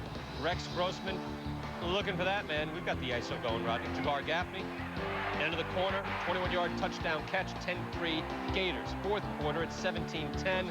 Grossman to the other man out there, Rashae Caldwell. This time it's a 30-yard touchdown pass. And Florida bouncing back after their loss to Auburn 2 weeks back. We had top-rated passing offense facing the 101st rated pass defense. You saw the touchdown passes, but Georgia stuck around in that ball game. So Florida stays with 1 loss in conference play. Tennessee stays with 1 loss in conference play. This came down to a 4th down play. Lou Holtz went for it. The Vols held the Vols at 4-1 in the SEC East. Everyone is up close and jumbled in the SEC East. Still going to come down to Tennessee and Florida down the line. And an update for you with Oregon and Washington State. Ducks still have the lead. And again, Washington State with the UCLA loss, the last unbeaten team left in Pac-10 play. That's in the third quarter. Game 1 of the World Series. And Mike Messina getting bounced around in this one. Luis Gonzalez with a 2-run shot, 2-run home run. Craig Counsell with a home run as well. 5-1 in the bottom of the fourth. Put a Stanford guy out on the hill, Rodney. Look what happens. First appearance in the World Series. Yes. Well, we come back here. We've got some more things to talk about. We'll wrap it up. Notre Dame and Boston College. Pick off, big part of this one. It's 14-7. We're back after this.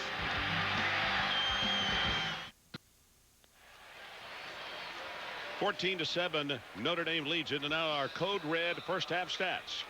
What do you see here, Michael? The Notre Dame's rushed the ball very well, but I think the third down situation, 8 of 12 for Notre Dame, and that's controlling the time of possession, and that's controlling the ball, and they've done a great job.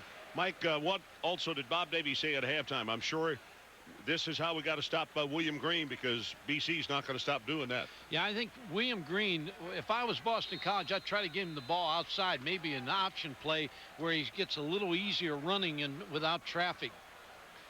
So 14-7. The Irish kick it off, and we are underway in the second half. Burke, the deep man, along with Comella. And it's Burke 4 yards deep. Well, the ESPN game track. This is the way it went in the first half. William Green, 152 rushing yards and a touchdown. And Holiday for Notre Dame, tossing this touchdown pass to his tight end, John Owens. And then the pickoff. And this one here is huge. Vontez Duff stopping a drive that appeared that Boston College was going to hit to the end zone. But not so. It was the Irish who turned it around and had the 15-play drive to score.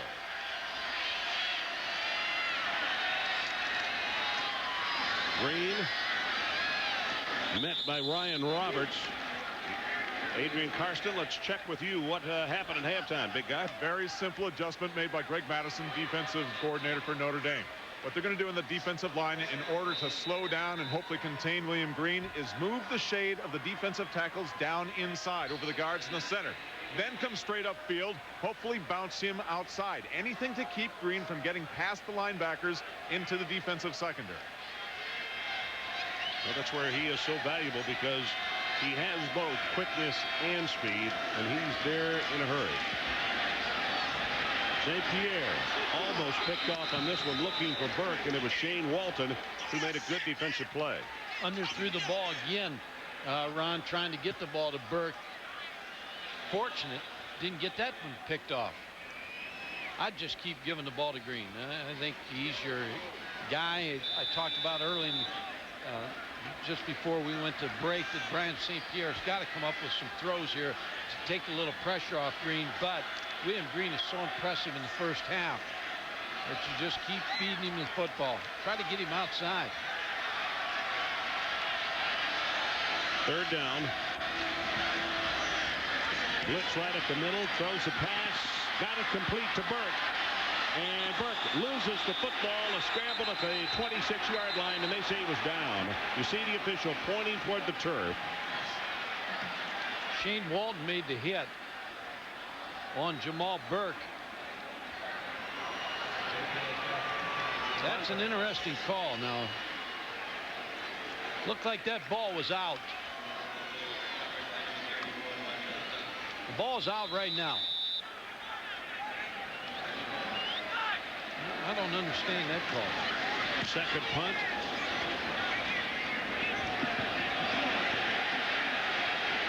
Notre Dame almost touched that football, and it is going to go with the Irish. Boston College thinking it had been touched following a 43-yard kick and that they had recovered, but that's not the case.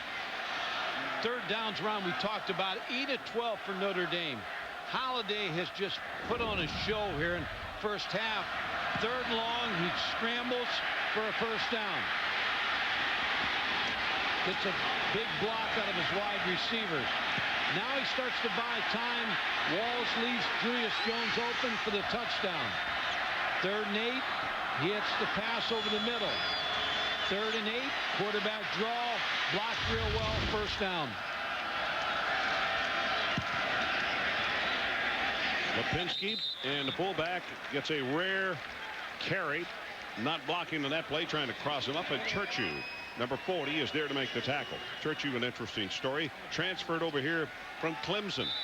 And folks, he was a running back. Only the 8th time that he has started a game at the middle linebacker spot. So the young man from Paramus is learning on the job. And you see a lot of New Jersey players on this Boston College football team. Gibbons in motion. Holiday is going to be sacked at the 25. First time they've gotten to him, it's Tom Martin. Garay is the man that spun him around. Yeah, that defensive line just explodes on this play. See, they get penetration, and Carlisle Holiday's not able to throw the play-action pass, and it just blew up from the start. Good penetration by the defensive line of Boston College. 3rd down and a very long way. And here's where the redshirt freshman has to do something smart. If it's not there, throw it away, punt the football. Quarterback draw again. He's run it successfully all night. Takes it out to the 35-yard line. It'll be about 7 yards short of the first down. Notre Dame gets in the shotgun. I'm sure they're yelling quarterback draw because he's ran it about 5 times tonight. He has run that ball a lot out of that shotgun formation. And just like we talked about Ricks from last week, the young quarterbacks have got to learn that you can't try to win it all in one play and do something silly to get your team in jeopardy. Well, I think what the Irish were figuring there, that he may break it for the first down, but they didn't want to turnover. Third punt of the night for the Irish. This kick is not going to turn over. Off the side of his foot, and it's going to go out of bounds around the 30-yard line. So there's a break in the action. 11:45 left in the third quarter following that 35-yard kick. 14-7 Notre Dame.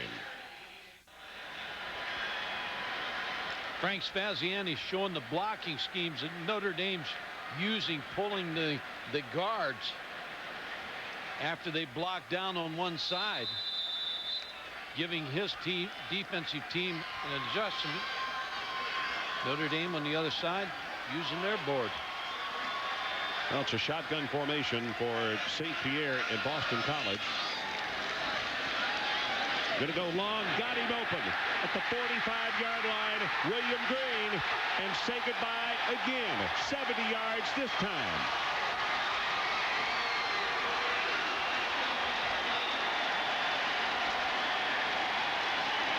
That's the best pass he's thrown tonight. He threw it right on the rope, and William Green came out of the backfield on a wheel route. Got him against the linebacker, Ron. We've seen that so many times this year, that you get a back isolated on a linebacker. I believe it was Courtney Watson, the linebacker that was on him. McMillan with the extra point attempt. Knocks it home. We're tied. 11:35 left in the third quarter. Wow, that didn't take very long.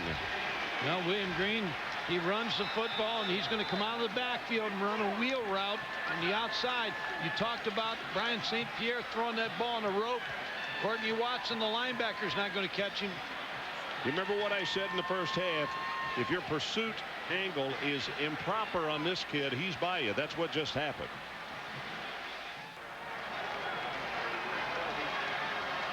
Welcome back. It has been the William Green Show. 153 yards rushing on 14 attempts. He has caught 2 for 67 yards and made a tackle on an interception. He has literally done everything tonight.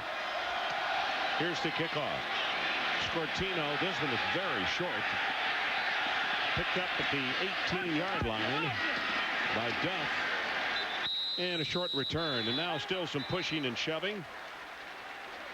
Anytime you get the ball in the hash, watch this wide receiver. Here's the linebacker first, Watson. This wide receiver is going to run inside and almost pick him a little bit. Now he's going to try to get outside. There's the pick. Rub off. Now William Green's down the sideline. We've seen that week after week after week. Ball in the hash. Linebacker responsible for the running back. Not a fair match. Murray and Jones in the backfield for Notre Dame. Gibbons in motion. Here comes the option. Open side of the field. And as soon as it's pitched, the tackle is made.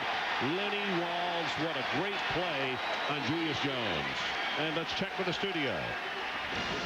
Ron in the SEC, Ole Miss and LSU. And Ole Miss getting on the board first towards Sanford, finishing off this drive. He's over and in. LSU has bounced back. Long drive, came away with a field goal. It's now 7-3. Still first quarter, Ron. Showed David Cutcliffe the first time he went into Baton Rouge. Got a win over the Tigers and trying to make it 2 straight.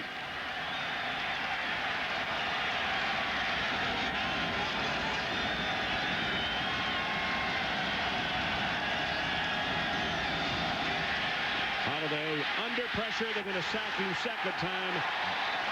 second time, and both of them here in the second half. So some obvious adjustments by the BC defensive front. Frank Spaziani, but this game changed on that William Green throw. The pass from Brian St. Pierre to William Green, and now the defense has picked it up a notch, and they are really aggressive after Notre Dame now, trying to get the bootleg out here, but you can see the pressure and the movement inside by the defensive line. They just don't block them. Garay making the tackle, and as we mentioned back in the first half, a two-time All-American in wrestling. Ron, here's where it's a dangerous situation for Notre Dame here. Jones and Howard, the two setbacks. Screen pass back into the short side to Jones, and that's a nice defensive play right out there on the edge by 19 Peter Sheen. Yeah, that's 3 quick plays, and the defense of Boston College is off the field. The crowd's in this football game. 3 negative plays, safe play on the screen. Mike, Peter Sheen is the youngster who made that wonderful play on the almost interception down in the end zone. And this play right here, only a redshirt freshman, so a lot of promise in the backup role in the secondary. Good play. Notre Dame's defense going to have to answer the challenge now. Oh, this is a great kick. All the way back to the 28-yard line. DeWalt. And he's going to be tackled. They're going to give him forward progress to the 32-yard line. Don't see any flags down. That is a 55-yard kick. There is a marker down hidden behind my monitor here. The 2-yard return. Tackle was by Mike Goolsby. There's a flag on the play. And make him kick it again. Well, tomorrow morning on ESPN, Week 7 of Sunday NFL Countdown, Chris Berman and the gang with why the Bills kept Rob Johnson over Doug Flutie, and the story of a man named Brady, quarterback Tom Brady of the Patriots, and the side of Terrell Owens you don't know. 11 a.m. Eastern on ESPN.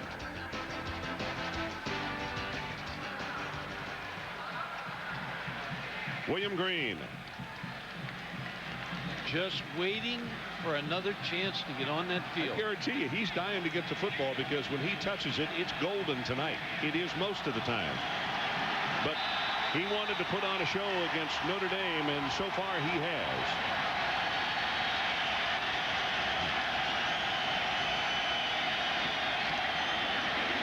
Flag is down. This one not nearly as far, but a high and good coverage kick.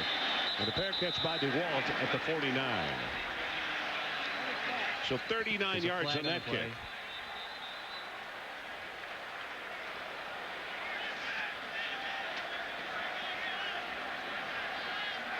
I think I'd turn this down if I was Tom O'Brien here, because you gained about 25 yards.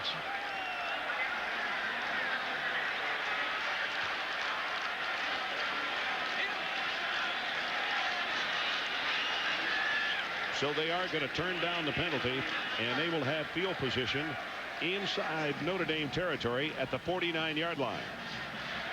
This momentum has really changed. Notre Dame's defense now has to come up with a big stop here.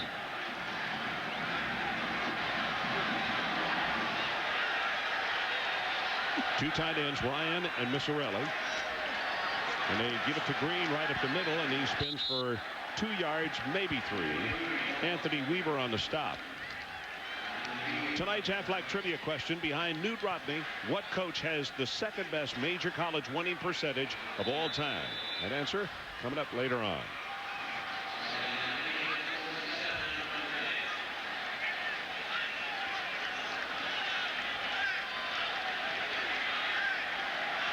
Brian St. Pierre. His best pass of the night came in that last series on the 70-yard touchdown pass to William Green. Here they come with an option play. And a pitch it to Green. And his feet taken out from under him at the 44. And Brian Kenny will go to you again. Back to Oregon and Washington State, and the Cougars not done yet. Dave Minnick would run it 5 times on this drive. 5 out of 8 plays. He'd run for 50 yards, puts it in the end zone. Now 17-10, 10 and change left in that one. Also in the Pac-10, USC and Arizona all tied up. They're in the 4th quarter. Ron, Mike?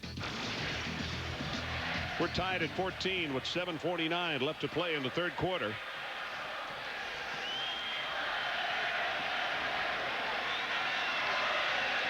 need to take it to the 39-yard line of Notre Dame. Short drop right over the middle. Ball is tipped and almost intercepted. DeWalt is the man that he was looking for, number 11. Elam made a great play on this run. Came around the outside to tip that ball away. They needed a big play out of the defense. They got it. Well, that's as quickly as Boston College has come off the field with their offense in a long time. Third punt of the night by the Eagles. Driving spiral. And it takes, well, that thing just died. Inside the 10-yard line. And BC's going to let it roll dead at the 6-yard line. McMyler with a great job on the punt, 36 yards. We'll take a break.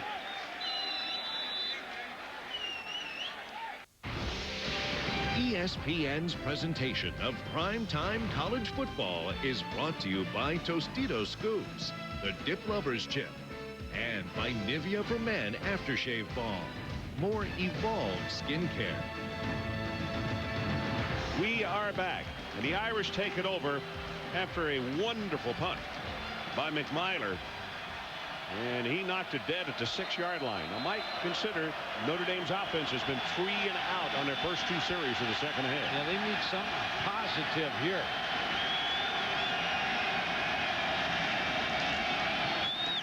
Jones protecting that football after he had 6 yards. He buttoned it up, tackled by Scott Bradley.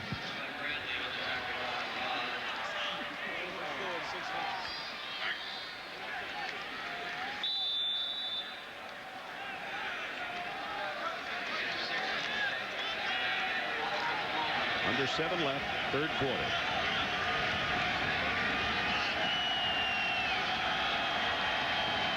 Good look from behind at this packed house here just outside of Boston, Massachusetts. Here's the option, and there is Holiday with the first down. The initial one of the second half. And Notre Dame traded to tight end. Brought John Owens from the left side, the right side. Got it an advantage on the play. Ran the down the line option. It looked like Holiday was going to keep that ball all the way. Sometimes the option is not designed to pitch it. It's designed for the quarterback to keep. Holiday, 17 attempts, 80 yards. Same thing here, Ron. They're trading the tight end again. Same play. And they run the option to that side.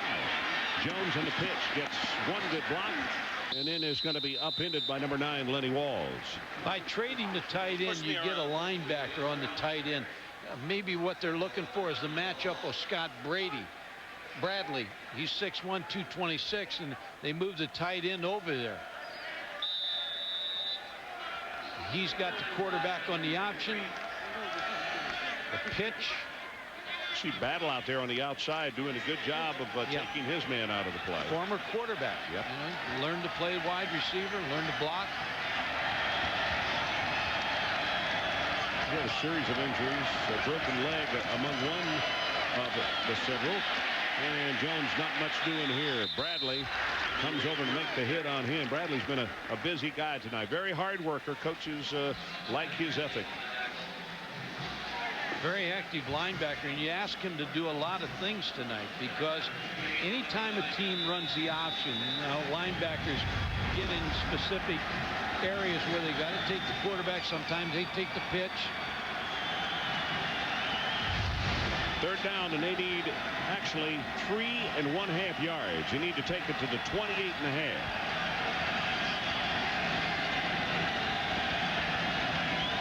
You see the blitz coming off the corner. They move away from it. The pitch to Jones. Got a nice block on the outside from Gibbons, and he'll have the first down. Gibbons, number 6, holding his man and keeping him out of the play, and it's 11 yards. If you're going to play in this offense. Whoops, flag is down. I missed that one, Michael. You've got to block as a wide receiver.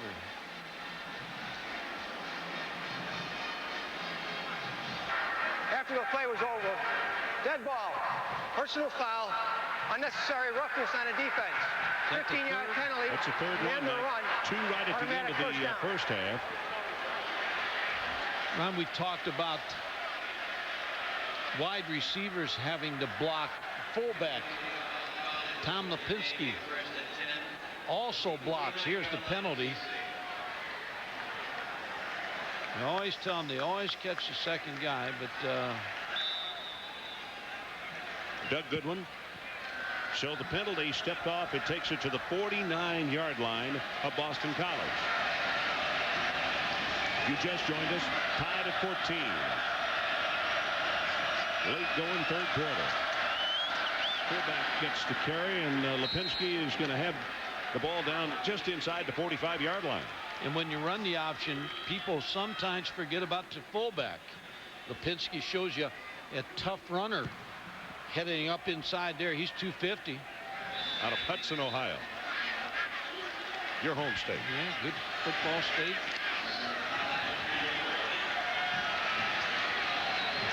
Great coaches. Pierre from the state of Ohio. Tom Pagna, longtime assistant coach in the Akron area.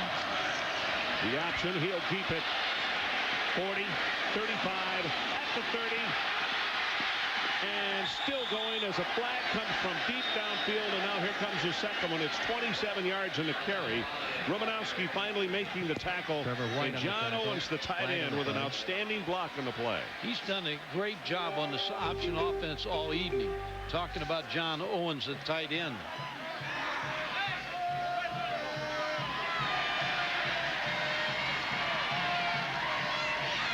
That may have been on Jordan Black, number 78.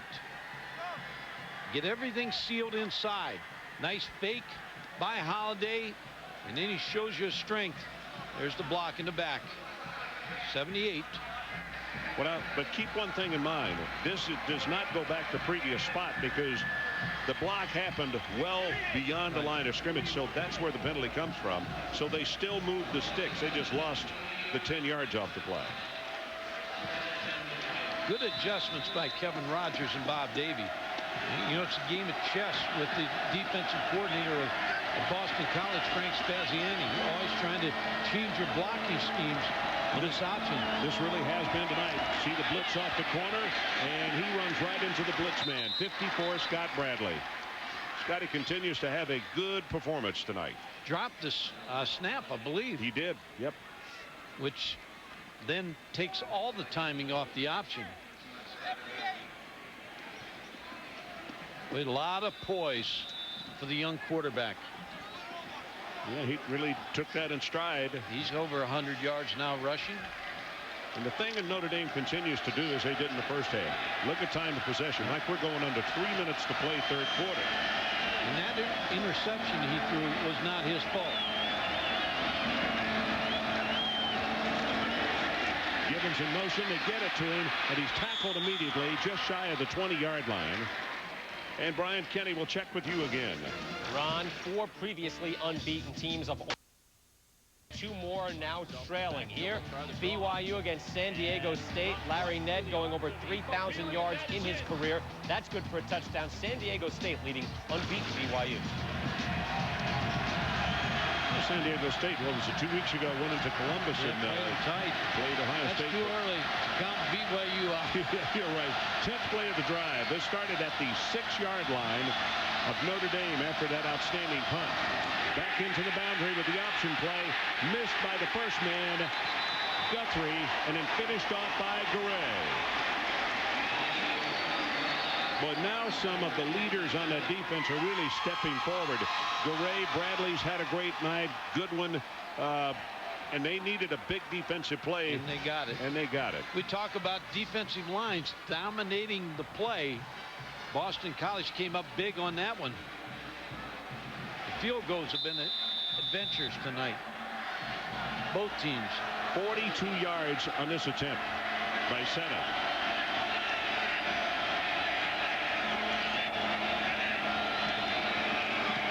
Good pass, great distance, and this one is right down the middle.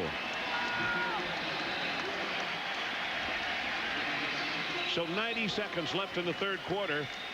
And Notre Dame goes on top 17-14. Big drive. You know, the personal foul call against BC played up big there. I'm really impressed with Carlisle Holiday and the poise that he has for a young guy. And let's check on the sideline with Adrian Karsten. What do you got, big guy? I have the Ask Adrian website, always ready to take any kind of question you have. Most intriguing one I found this week comes from Jeff in Natick, Massachusetts, who asked me to join his tailgate party for a lobster roll.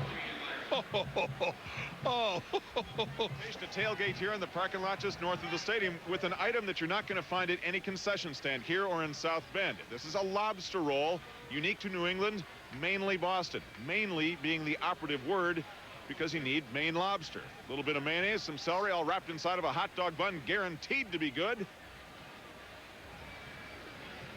Oh, one of these is just not enough. Jeff, slide on over there.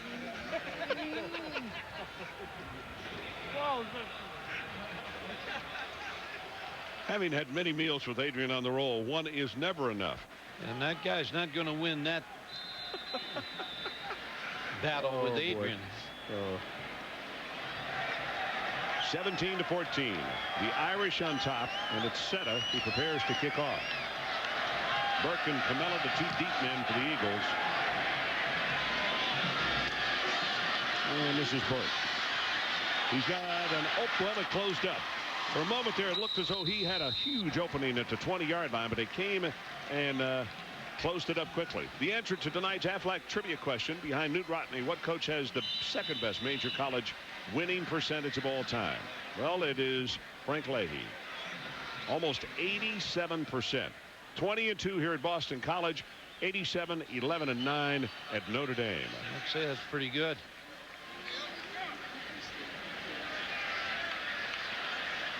Well, the Irish with a player down after that the kickoff, the special teams play, and it looks as though it is Sarb, Matthew Sarb. But that's good. He is up and going to trot off the field on his own. Talk about great college football. Notre Dame names: Frank Leahy, Newt Rodney, Ara Parseghian, just the great players that have played for the Irish. Just great tradition. Bob Davies saying he's just having fun, coaching this university. They start out with Nebraska. Nebraska plays 2 games and Notre Dame schedules them, and that's a disadvantage. Well, let's see what Mr. Green has got in score here from the 26-yard line.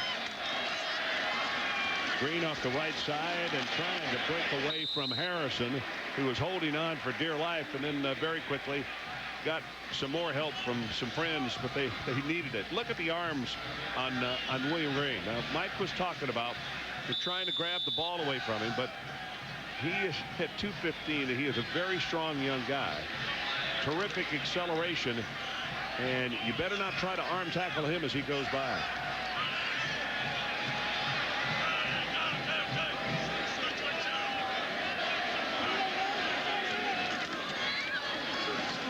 Green. Well, this is a nice job this time by Notre Dame. And what happened is just what you talked about, one of the adjustments, and Adrian did as well. It couldn't go straight ahead, and they bounced him to the outside. The other thing Notre Dame's doing a better job is keeping pads level and staying square at the line of scrimmage. Harrison did a nice job on that. Number 51, the outside backer. 10 seconds left in the third quarter. And BC's going to let it run out. 3 seconds down to 2. And the 4 fingers go in the air. That's the end of the third quarter. We'll take a timeout with our score. Notre Dame by 3, 17-14.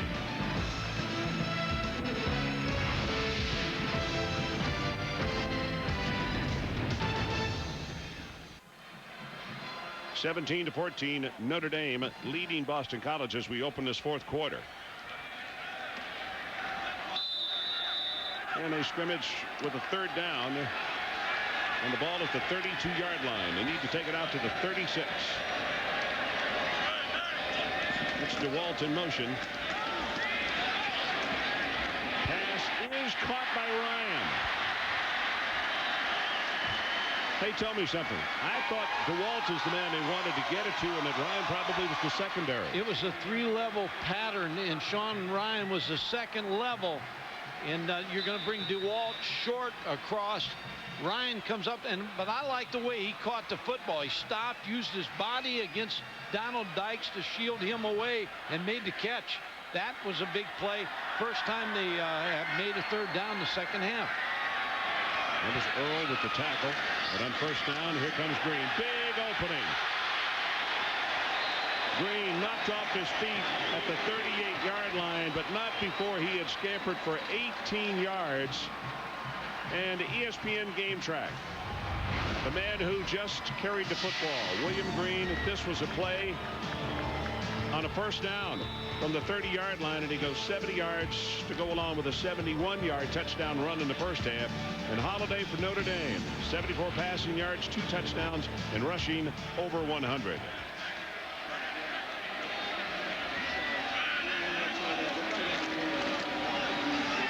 Green tries to bounce it outside as a flag comes down. And boy, they not only lost a yard on the play, we'll wait and see, but that could be holding. Courtney Watson got out there to make the tackle. And let's go to Brian Kenny. Ron, fast and furious in the pouring rain. Oregon and Washington State. Ontario Smith getting the football here. It'll go 73 yards. He's up to 259 yards. It's a career high and a school record. But Washington State, 3 plays, 75 yards. They just answered it 24-17. Pac-10 keeps beating each other. And UCLA went down today. Washington State's behind. All their undefeated teams may go by the wayside tonight. You're right. Tough league. Tough league. Well, the head coach hoping that number 1 can do his magic again. William Green, a junior out of Atlantic City, New Jersey.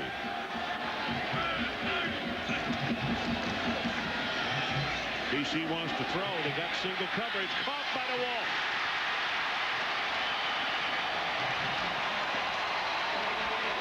You saw the safety come up, and we talked about putting him on an island, those corners. And he's a leading receiver. He has 116 career receptions. Pete Mitchell, the former tight end, is the career leader here at Boston College. And Mike, understand one thing about DeWalt. He runs the 100 meters. He ran one at 10.46 this summer. Good speed. Boston College in business. In the 18, Green hit behind the line and will go down and just take his losses. Tony Weaver. Yeah. Greg Madison was talking about Anthony Weaver the other day, and he said he was a highly recruited player, and he told him, he said, if you come in to Notre Dame, you'll start as a freshman against Michigan. He did. And in the sophomore year, they moved him inside. Had a subpar year. Junior year, pretty good. Senior year, hardest worker on the team this year and having a great year. 2 tight end alignment for Boston College. Look at all the folks at the line of scrimmage. Everybody. Blitz is on. Hot route is caught. Touchdown. And that is Burt.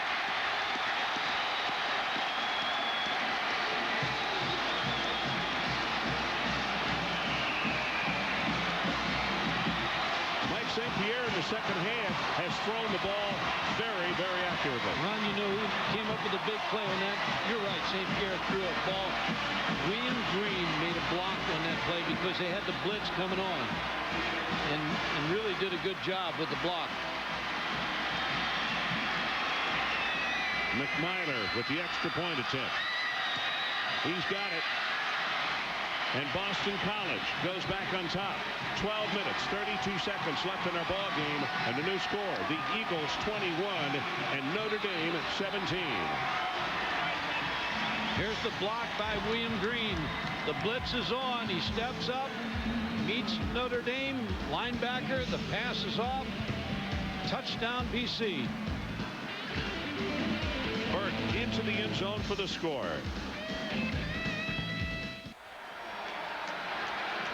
Welcome back. The Eagles will not go away. 21-17. They've gone on top. Scratino has the ball teed up at the 35-yard line.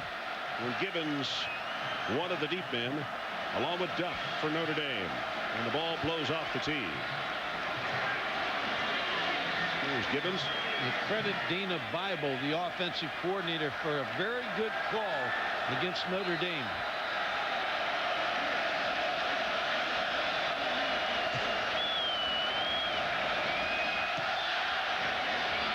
Very high, not real long. Going to be gathered in at the 5 by Gibbons. Gibbons running hard to the 25.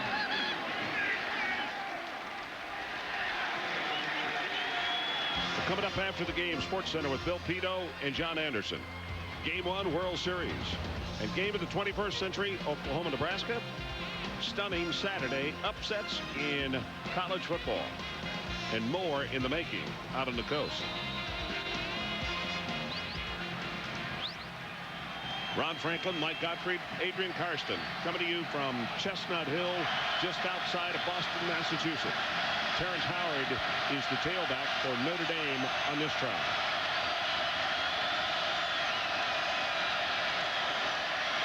Howard breaks a couple and he's loose, and then is tackled as he crosses the 35-yard line. And the man of the hour was Goodwin, who came hustling back downfield. Quarterback's hurt. Holiday is hurt. Getting up slowly.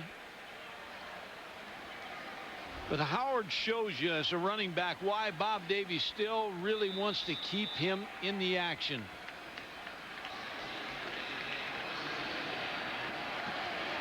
This is a good run. Good cutting ability. Terrence Howard has shown some real nice ability tonight. That's a good block from Murray right there.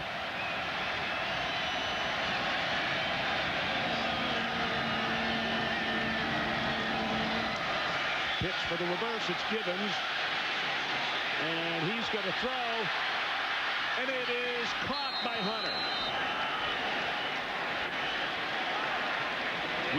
That's one you save. And you know you've got it at the right play. But they underthrew it. Now, Kevin Rogers is happy they completed it. But that's a touchdown. Well, we saw it in Oklahoma, Nebraska by each team there today. Yeah, David Gibbons takes the pitch. He's got the wide open Javon Hunter downfield, just underthrows it. Bob told me before the ball game, Bob Davie, I'm scared to death Boston College is going to run that play, so he ran it first. Pulling alignment, pitch. Howard inside the 30 and down to the 28-yard line. Brian Kenny will check with you again. Ron, Oklahoma State led Colorado 19-7. Here it's 19-14, and Bobby Pesavento looking for Daniel Graham. He's got him 22 yards, got the two-pointer. 22-19. Buffalo's in the lead, and John Makovic still looking for his first Pac-10 win. Pete Carroll and USC get the win 41-34, guys. Our situation, 21-17, Boston College, but the Irish are driving. Howard going to be hit by Bradley. Scott Bradley moving from that outside linebacking position to make the stop, and not before he picked up the first down. Terrence Howard is showing freshness at the running back position. He's running hard after he gets the pitch from Holiday on the outside.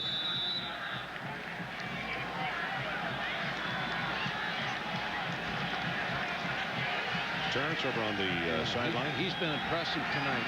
4.6 yards per attempt. So Julius Jones, the junior out of Big Stone Gap, Virginia, comes in at tailback, number 22. Pitch comes to Jones, fumbles the ball.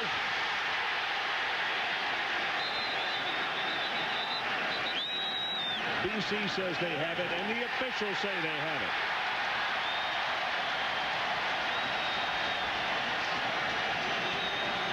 Goodwin making the recovery. Well, you go back, Ron. The trick play was wide open. And for the touchdown, they underthrew it. Julius Jones just can't grab the football here on the toss sweep. Just hits his hands and bounces out. Turnover. And on the artificial turf, it takes some strange bounces, too.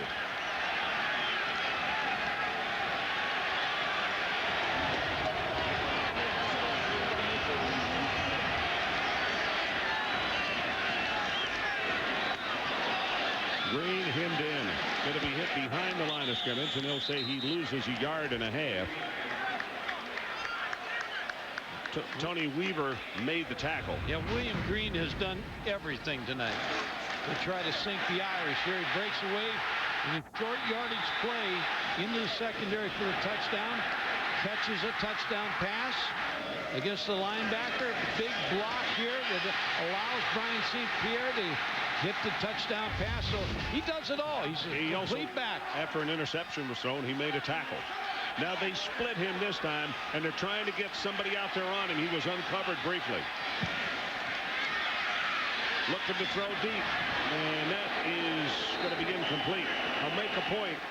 Ole Miss did that with Deuce McAllister a lot his senior season, and it does cause quick confusion because a linebacker normally has him, right? Well, you know, a linebacker will bump out, or a safety, and Deuce McAllister had great hands, and we've seen the hands that William Green has. And you hear the linebacker, Courtney Watson, comes out on him.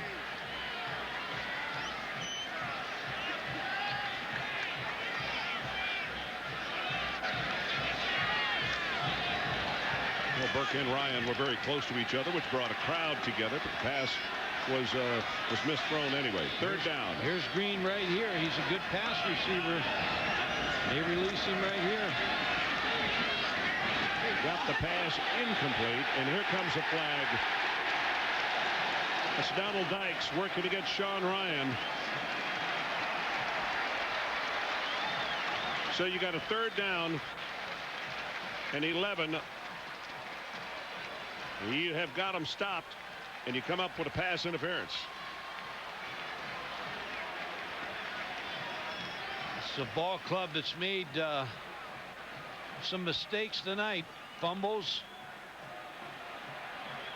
I really think if he had not had that left arm hooked around him, that we probably would not have had a flag.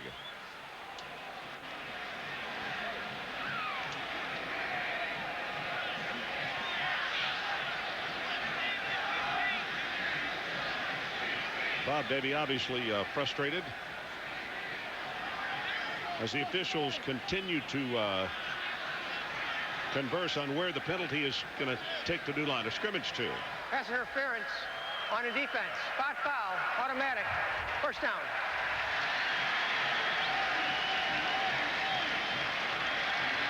Spot foul, so the ball is in play at the 36. 9 minutes, 14 seconds left in our ball game. 21 Boston College, 17 Notre Dame. Who do you think's going to get the ball? There's only one number 1 in that backfield. Well, they pull the guards, and he tries to squat down in behind him, but Notre Dame, led by Harrison, not going to let that happen. Notre Dame knows he's going to get it too. They're up there with 8 guys around that line of scrimmage.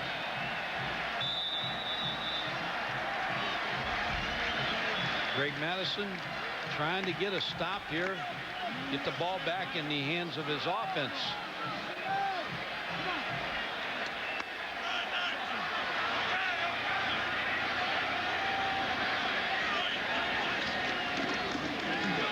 Green on second down. They're trying to take the ball away, and they knocked him down for a loss, led by Campbell. That defensive play. Nice play by Darrell Campbell. Nose tackle just on a little slant there, I believe, and met William Green in the backfield. Now it's that third down again, where you got to stop Boston College if you're Notre Dame to get the football back. Brian St. Pierre's been tough. Dana Bible calling the plays. About to go under 8 minutes left in the ball game. Burke flipping from the right side over to the left.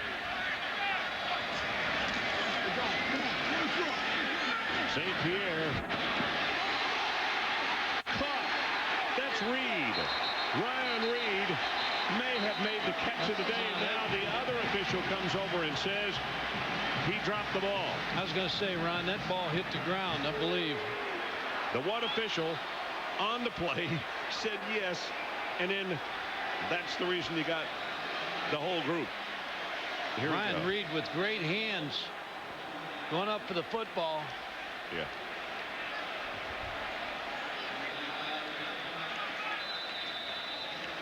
Beckstrom, the man working against him. 4th punt of the night by McMiler. Wobbly kick taken at the 27. Duck. Flag comes in. There's a flag on the play. So it's 38 on the kick and 10 on a return, but they're going to move backwards.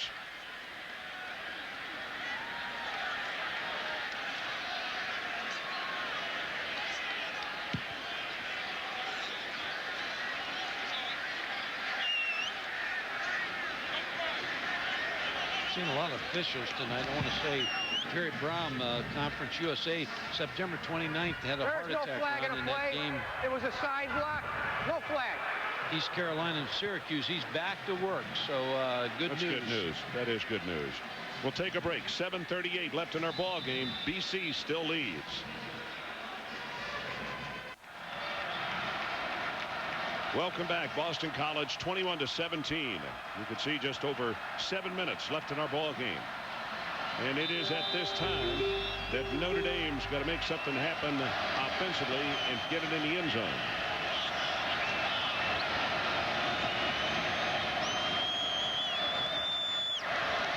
Quarterback draw. Flag is down. And Sean Guthrie made the tackle. Carried. And Guthrie is still down. Sean Guthrie on the tackle along with Antonio Garay.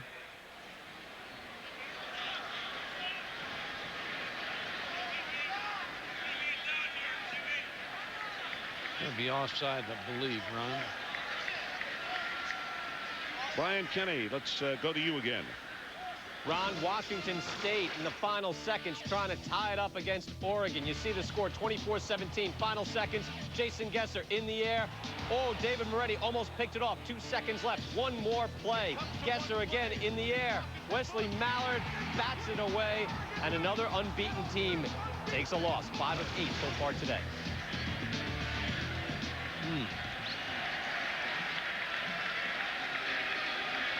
Garay coming to the sideline. I think he and his teammate collided.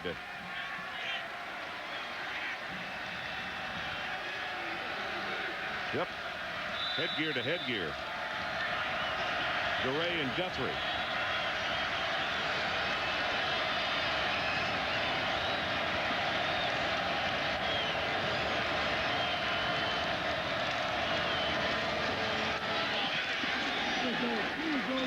Howard on the carry, and he will get to the 44-yard line. Churchu makes the tackle.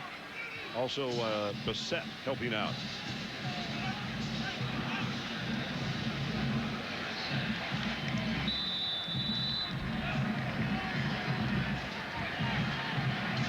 About time for another option play here.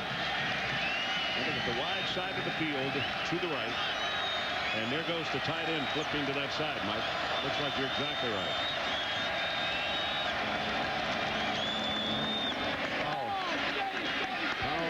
With Howard and Tom Martin is down at the bottom of the pile. So it's going to be a 3rd down. Notre Dame's going to need a couple to pick this up. Did you call number 7's number? Well, they quarterback drawed all evening, so that's been successful for them. But they're at their best when they run the option. I believe they're going to give the ball to Julius Jones here. Second half, 1 out of 4 on 3rd downs.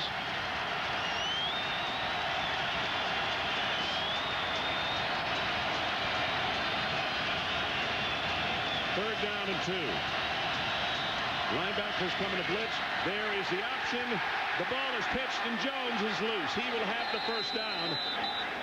But boy, they got the first part of it diagnosed, but then nobody covered the trail man. Well, Frank Spaziani's shaking his head because he felt like he had to stop And that tells you a little bit about Carlisle Holiday. Josh Ott, number 45, is going to hit him, but he's so strong he still kicks the ball out to Julius Jones. And they're very fortunate he didn't break that for a long run. I know it. Did you see Guthrie? He looked back. He thought the quarterback had been tackled with the football. Slowed down. Realized that the ball had been pitched. Gain of 11. That was a big play in this football game.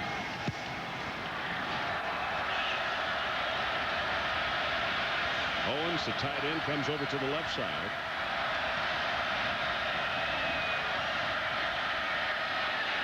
Pitch to Jones, and he'll turn the corner and be run out of bounds around the 40. Doug Bassett again. They're successful, Notre Dame, when they move that tight end. I'm sure Frank Spaziani's telling the linebackers anytime that tight end trades over there and you got a strong set where the fullback is favoring that tight end side, expect the option. Notre Dame's had much success with that tonight. Two tight ends going to be Gotze and John Owens. And John Owens has really played well. He has had some good blocks. There's no doubt about that. 5:25 remaining in the contest.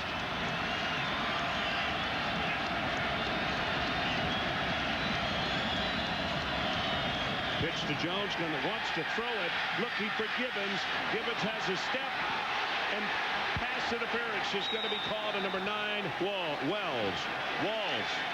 It's a good penalty for Walls because that was a touchdown again for Notre Dame. And if you're going to make that play, Lenny Walls was beat. First of all, he reached out to try to hold him, David Gibbons. But when he was beaten, I don't think that's a bad penalty at all. Julius Jones going to throw the football. Here's Walls. He just runs over him. Because he would have caught that football. That's a good interference call, if there is such a thing. So the penalty will take it to the 25-yard line. And Notre Dame with a first down. We look at the clock. 5:18 remaining. Notre Dame would like to have the pro rule where you get the ball on the 3-yard line.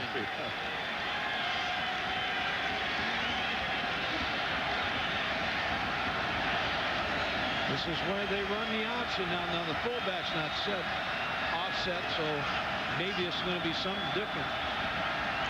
We'll give it to Jones. He tries to track it back to the left side. Some tough running. He'll have about 2 yards, and that's it. Brian Kenny. We're on to LSU and Ole Miss. LSU's Donnie Jones back to punt. Robert Robertson is coming through. He's going to snuff this out. That Travis Blanchard would recover the football. It would set up this. Eli Manning in the air. Touchdown strike. 21-10 at the half. Ole Miss. Ron? Well, Manning learns with every start and seems to get better with every start. In fact, a lot better. Second down, Notre Dame. Holiday gonna run it. Short of the first down, but they'll have a 3rd down and 1 as Parent made the tackle. Well, now you calling plays. Kevin Rogers knows he's got 2 downs to pick up this first down. He's working right here, Ron. Now he's got his chart. They've worked all week on short yardage plays. Frank Spaziani on the other side knows what he thinks he's going to call. So he's working on his calls. It's going to come down to this with 4:06 left. This is the 8th play of the drive.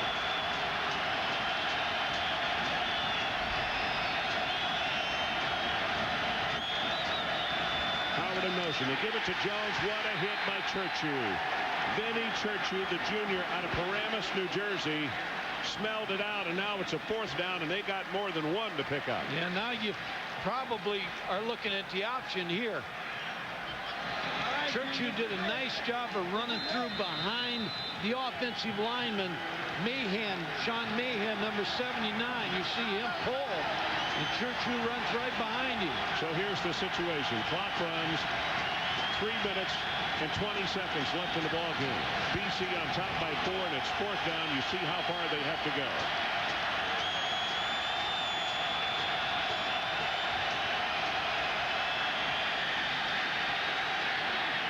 Lobs it for the end zone. It is knocked away.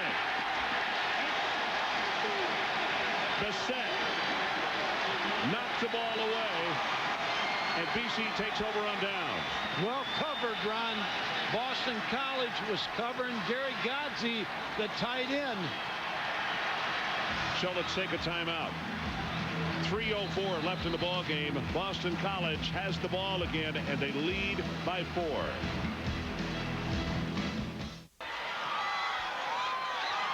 Well, a lot of excitement in the stands here. Boston College stopping Notre Dame in the 4th down play to pass into the end zone. Churchill is the man who set it up with the huge stop on the option on 3rd down, though. Yeah, Notre Dame still has 3 timeouts, so if they stop him, they can get the ball back.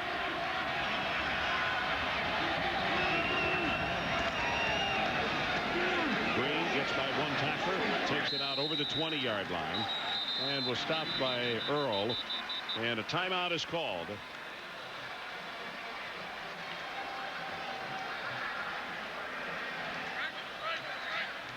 So we'll take it with him. Notre Dame uses one of the 3.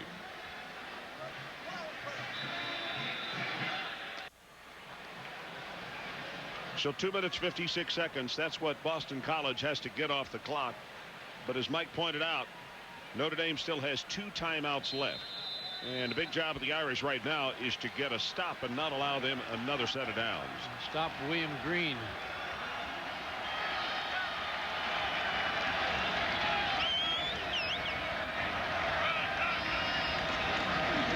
Give it to Green at the 25. Actually, they say his knee touched at the 24. Timeout called immediately by Notre Dame as Harrison made the tackle. So now they have 1 timeout left, banking on the fact that they can stop this upcoming 3rd down play. The last 2 plays, Notre Dame had the football. Probably the play of the game is by Vinny Churchill, the linebacker, number 40. He's going to run through and make the tackle on Julius Jones. Now Notre Dame forced with a little longer situation, tries to get Gary Godsey back in the corner with the football, but it's well covered by Doug Bissett. And now they got 1 timeout to try to get this football back. Well, tomorrow morning on ESPN, week 7 of the Sunday NFL Countdown, Chris Berman of the game. Why the Bills kept Rob Johnson over Doug Flutie. The story of a man named Brady, quarterback Tom Brady of the Patriots, and the side of Terrell Owens you don't know. 11 a.m. on ESPN.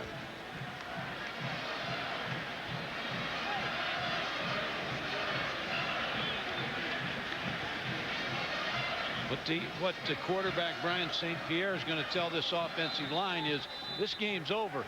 If you block right here, you hold your blocks against Notre Dame right here, we got this win.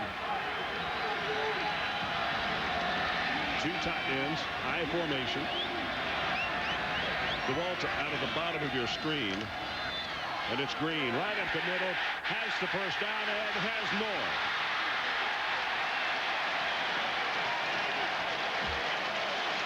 Boyman made the tackle.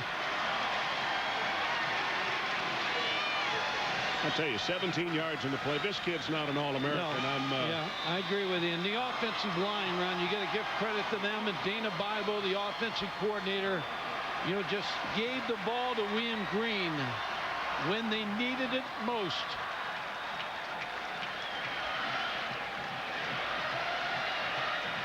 First down at the 41-yard line. 26 carries. That one took him over 200 yards. He's at 202. Now make it 203. Roberts on the tackle, and I think Notre Dame has just taken their final timeout. They have.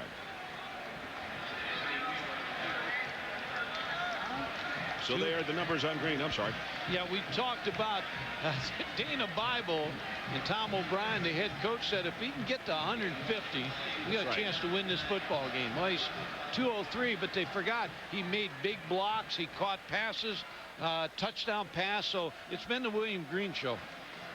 Well, it has. And in visiting with him and getting to talk with him yesterday before Adrian did the interview, just a positive young man. But like you said, he is very quiet. His actions are spoken on the field. And you really like to see that on a player, Mike, because he's not boastful. But his teammates would absolutely just run through a wall for him because they know, as you pointed out, you hold that block for just that much longer, and that's all it takes him to get through a hole. Yeah, and the offensive line's done a great job tonight for Boston College. When they had to have it, they opened up the hole, and William Green found it the way to go through.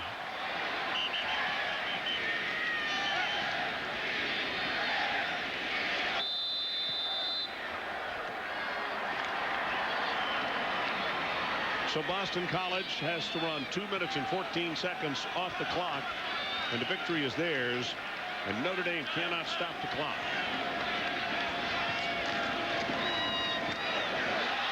Loses the ball, picked up by Notre Dame. Harrison on the blitz, caused the fumble, and made the recovery. Ron, you talk about plays where you get a linebacker up inside. You got to credit Bob Davies and Greg Madison for blitzing a linebacker here, getting him upfield to cause the exchange to have problems. Brian St. Pierre giving the ball. You see the linebacker, he beats Tyree Harrison, beats Green to the ball. Yeah, he beats the handoff. Now Notre Dame. Yeah, not Notre Dame, and 2:08 to go. Yeah, you're right. That's not Green's fault because he didn't even get a chance. Never got a chance to get it. From the 35-yard line, Jones and Howard, the split backs.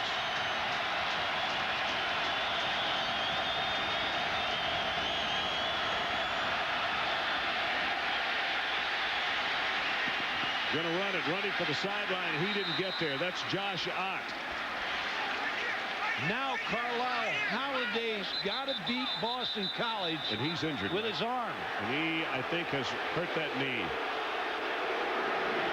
He was hurt earlier. Yes. And Matt LeVecchio will probably come in here. Well, he injured the knee last week as well. LeVecchio, the sophomore out of Franklin Lakes, New Jersey, warms up on the sideline. Let's see what we can see here.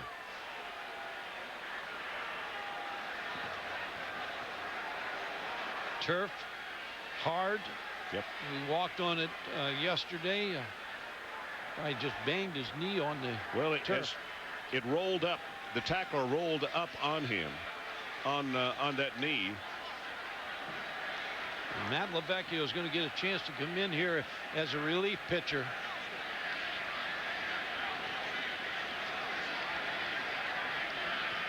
Right here.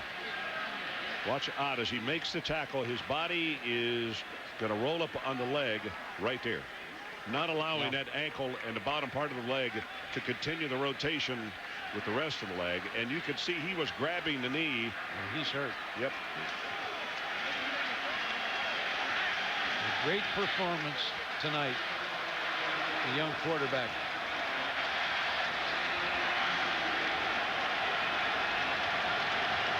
109 yards rushing, 2 TDs. The interception went through one of his receiver's hands.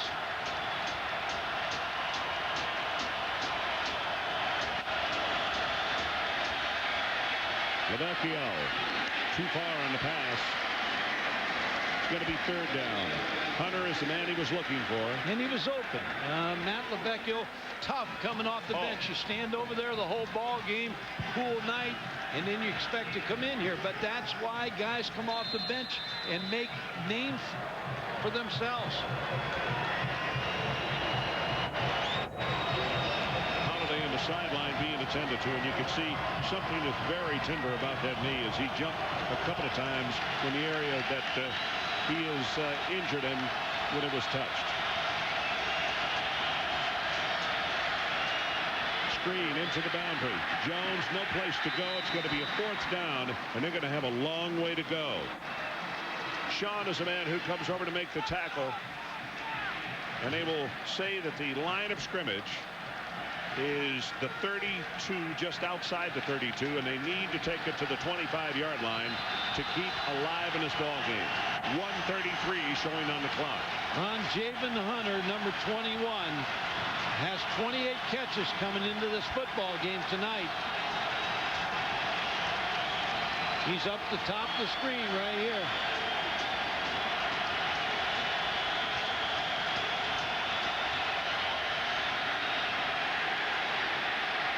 Got it completed, has the 1st down. That's Battle. Arnaz Battle.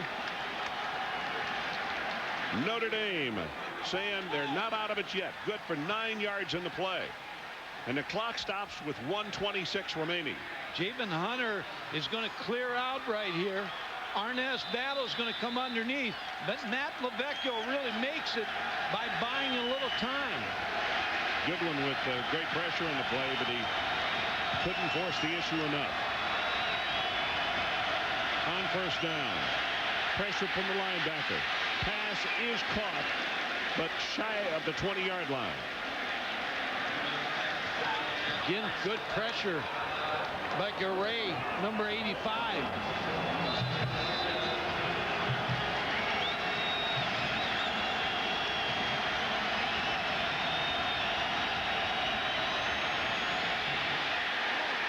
Down he goes.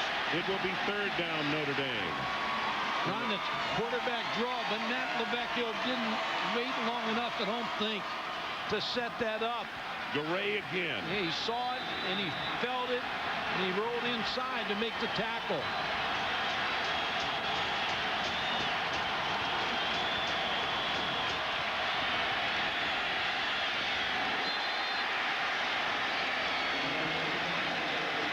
Incomplete, and now fourth down. Goodwin again with pressure. Yeah, this front four is relentless, coming after the Notre Dame quarterback. Down to this.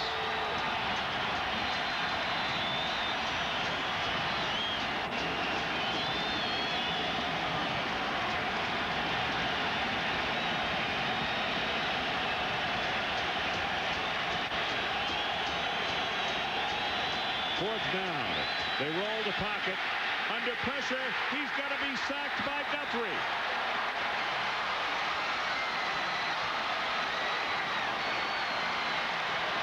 Boston College will have to be careful not to get an excessive celebration penalty here.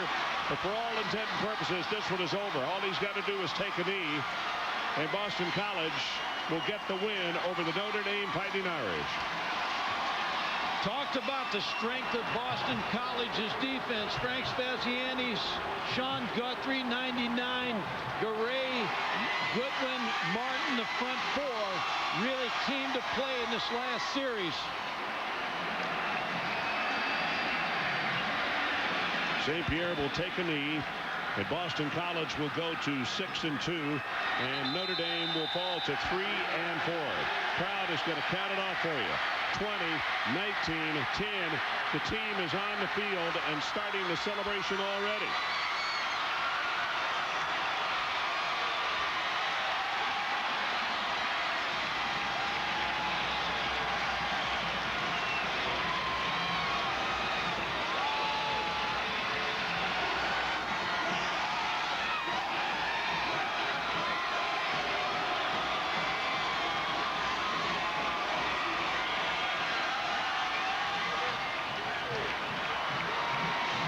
Tonight's monster play of the game. It is the play that happened just moments ago.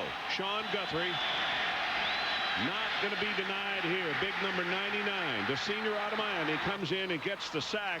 His head coach definitely approves. He thinks it's the monster play, and with that, Boston College has gotten their 6th win of the year.